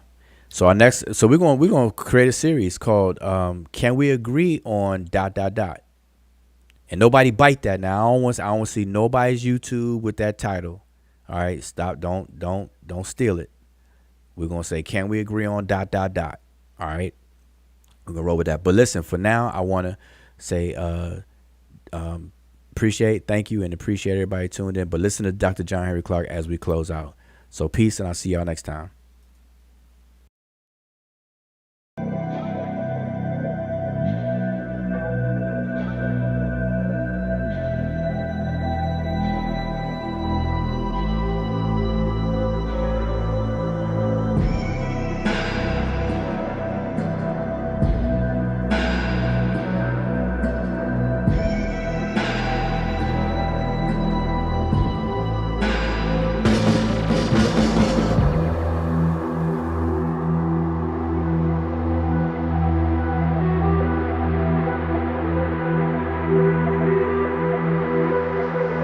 And this is the irony of it all, and this is the trap. The Europeans began to manipulate history when they rose and began to expand into the broader world in the 15th and the 16th century because they had to justify the slave trade and they had to justify the colonial system that followed. And modern racism has its incubation in that period. You cannot enslave a man and say he's a human being, but he has humanity. Black people have never written any definitions of race, any definitions of what a people. They have never said that these people with these kind of traits belong here. Because modern racism had its development in the pseudo-scientific development of intellectual Europe after the 15th century. And they began to say that certain kind of people belong to certain kind of race, and they created the concept of race and racism itself. You're saying, in essence, that there's no such thing as a race. Oh, I maintain that race is the phoniest issue ever invented by the mind of man. European invented, developed the concept of race. There's really no such thing as a race because nature created no races. Race is a man-made thing. Could we say that being called black was a political term? It's a political term and a term which indicates our self-awareness at this juncture in history, and I think we really need it. We need to really bathe in blackness for a while, but I wish we'd get the bath over with and go on to something a little more important. We need to really bathe in blackness for a while, but I wish we'd get the bath over with and go on to something a little more important. Black in itself is not an ethnic term. Black tells you how you look, but it don't tell you who you are. We are essentially an African people. Wherever we live on this earth, we're essentially an African people. And we relate to the millions of African people throughout the world, including the uncounted millions of Africans in Asia. The word Afro-American or African-American would probably be more appropriate and more honest and more in keeping with what we actually are. Because all of us are not positively, physically, real jet black. And so the argument now sometimes is between the supernationalists and the mild nationalists and blacker than thou. When blackness is a state of mind, a state of attitude, a state of approach to things that can exist in almost any of us, including from the blonde black person to the jet black. And the jet black can be traitors, and they can be patriarchs. They can be a whole lot of it. See, we've been everything in history from saint to buffoon. We are complete people, and we need to start looking at ourselves as a complete people. And I think that once we convinced ourselves that we're black and beautiful, we'll stop saying it and just go ahead and be black and beautiful and release a whole lot of energy for more important things. Could we say that being called black was a political term?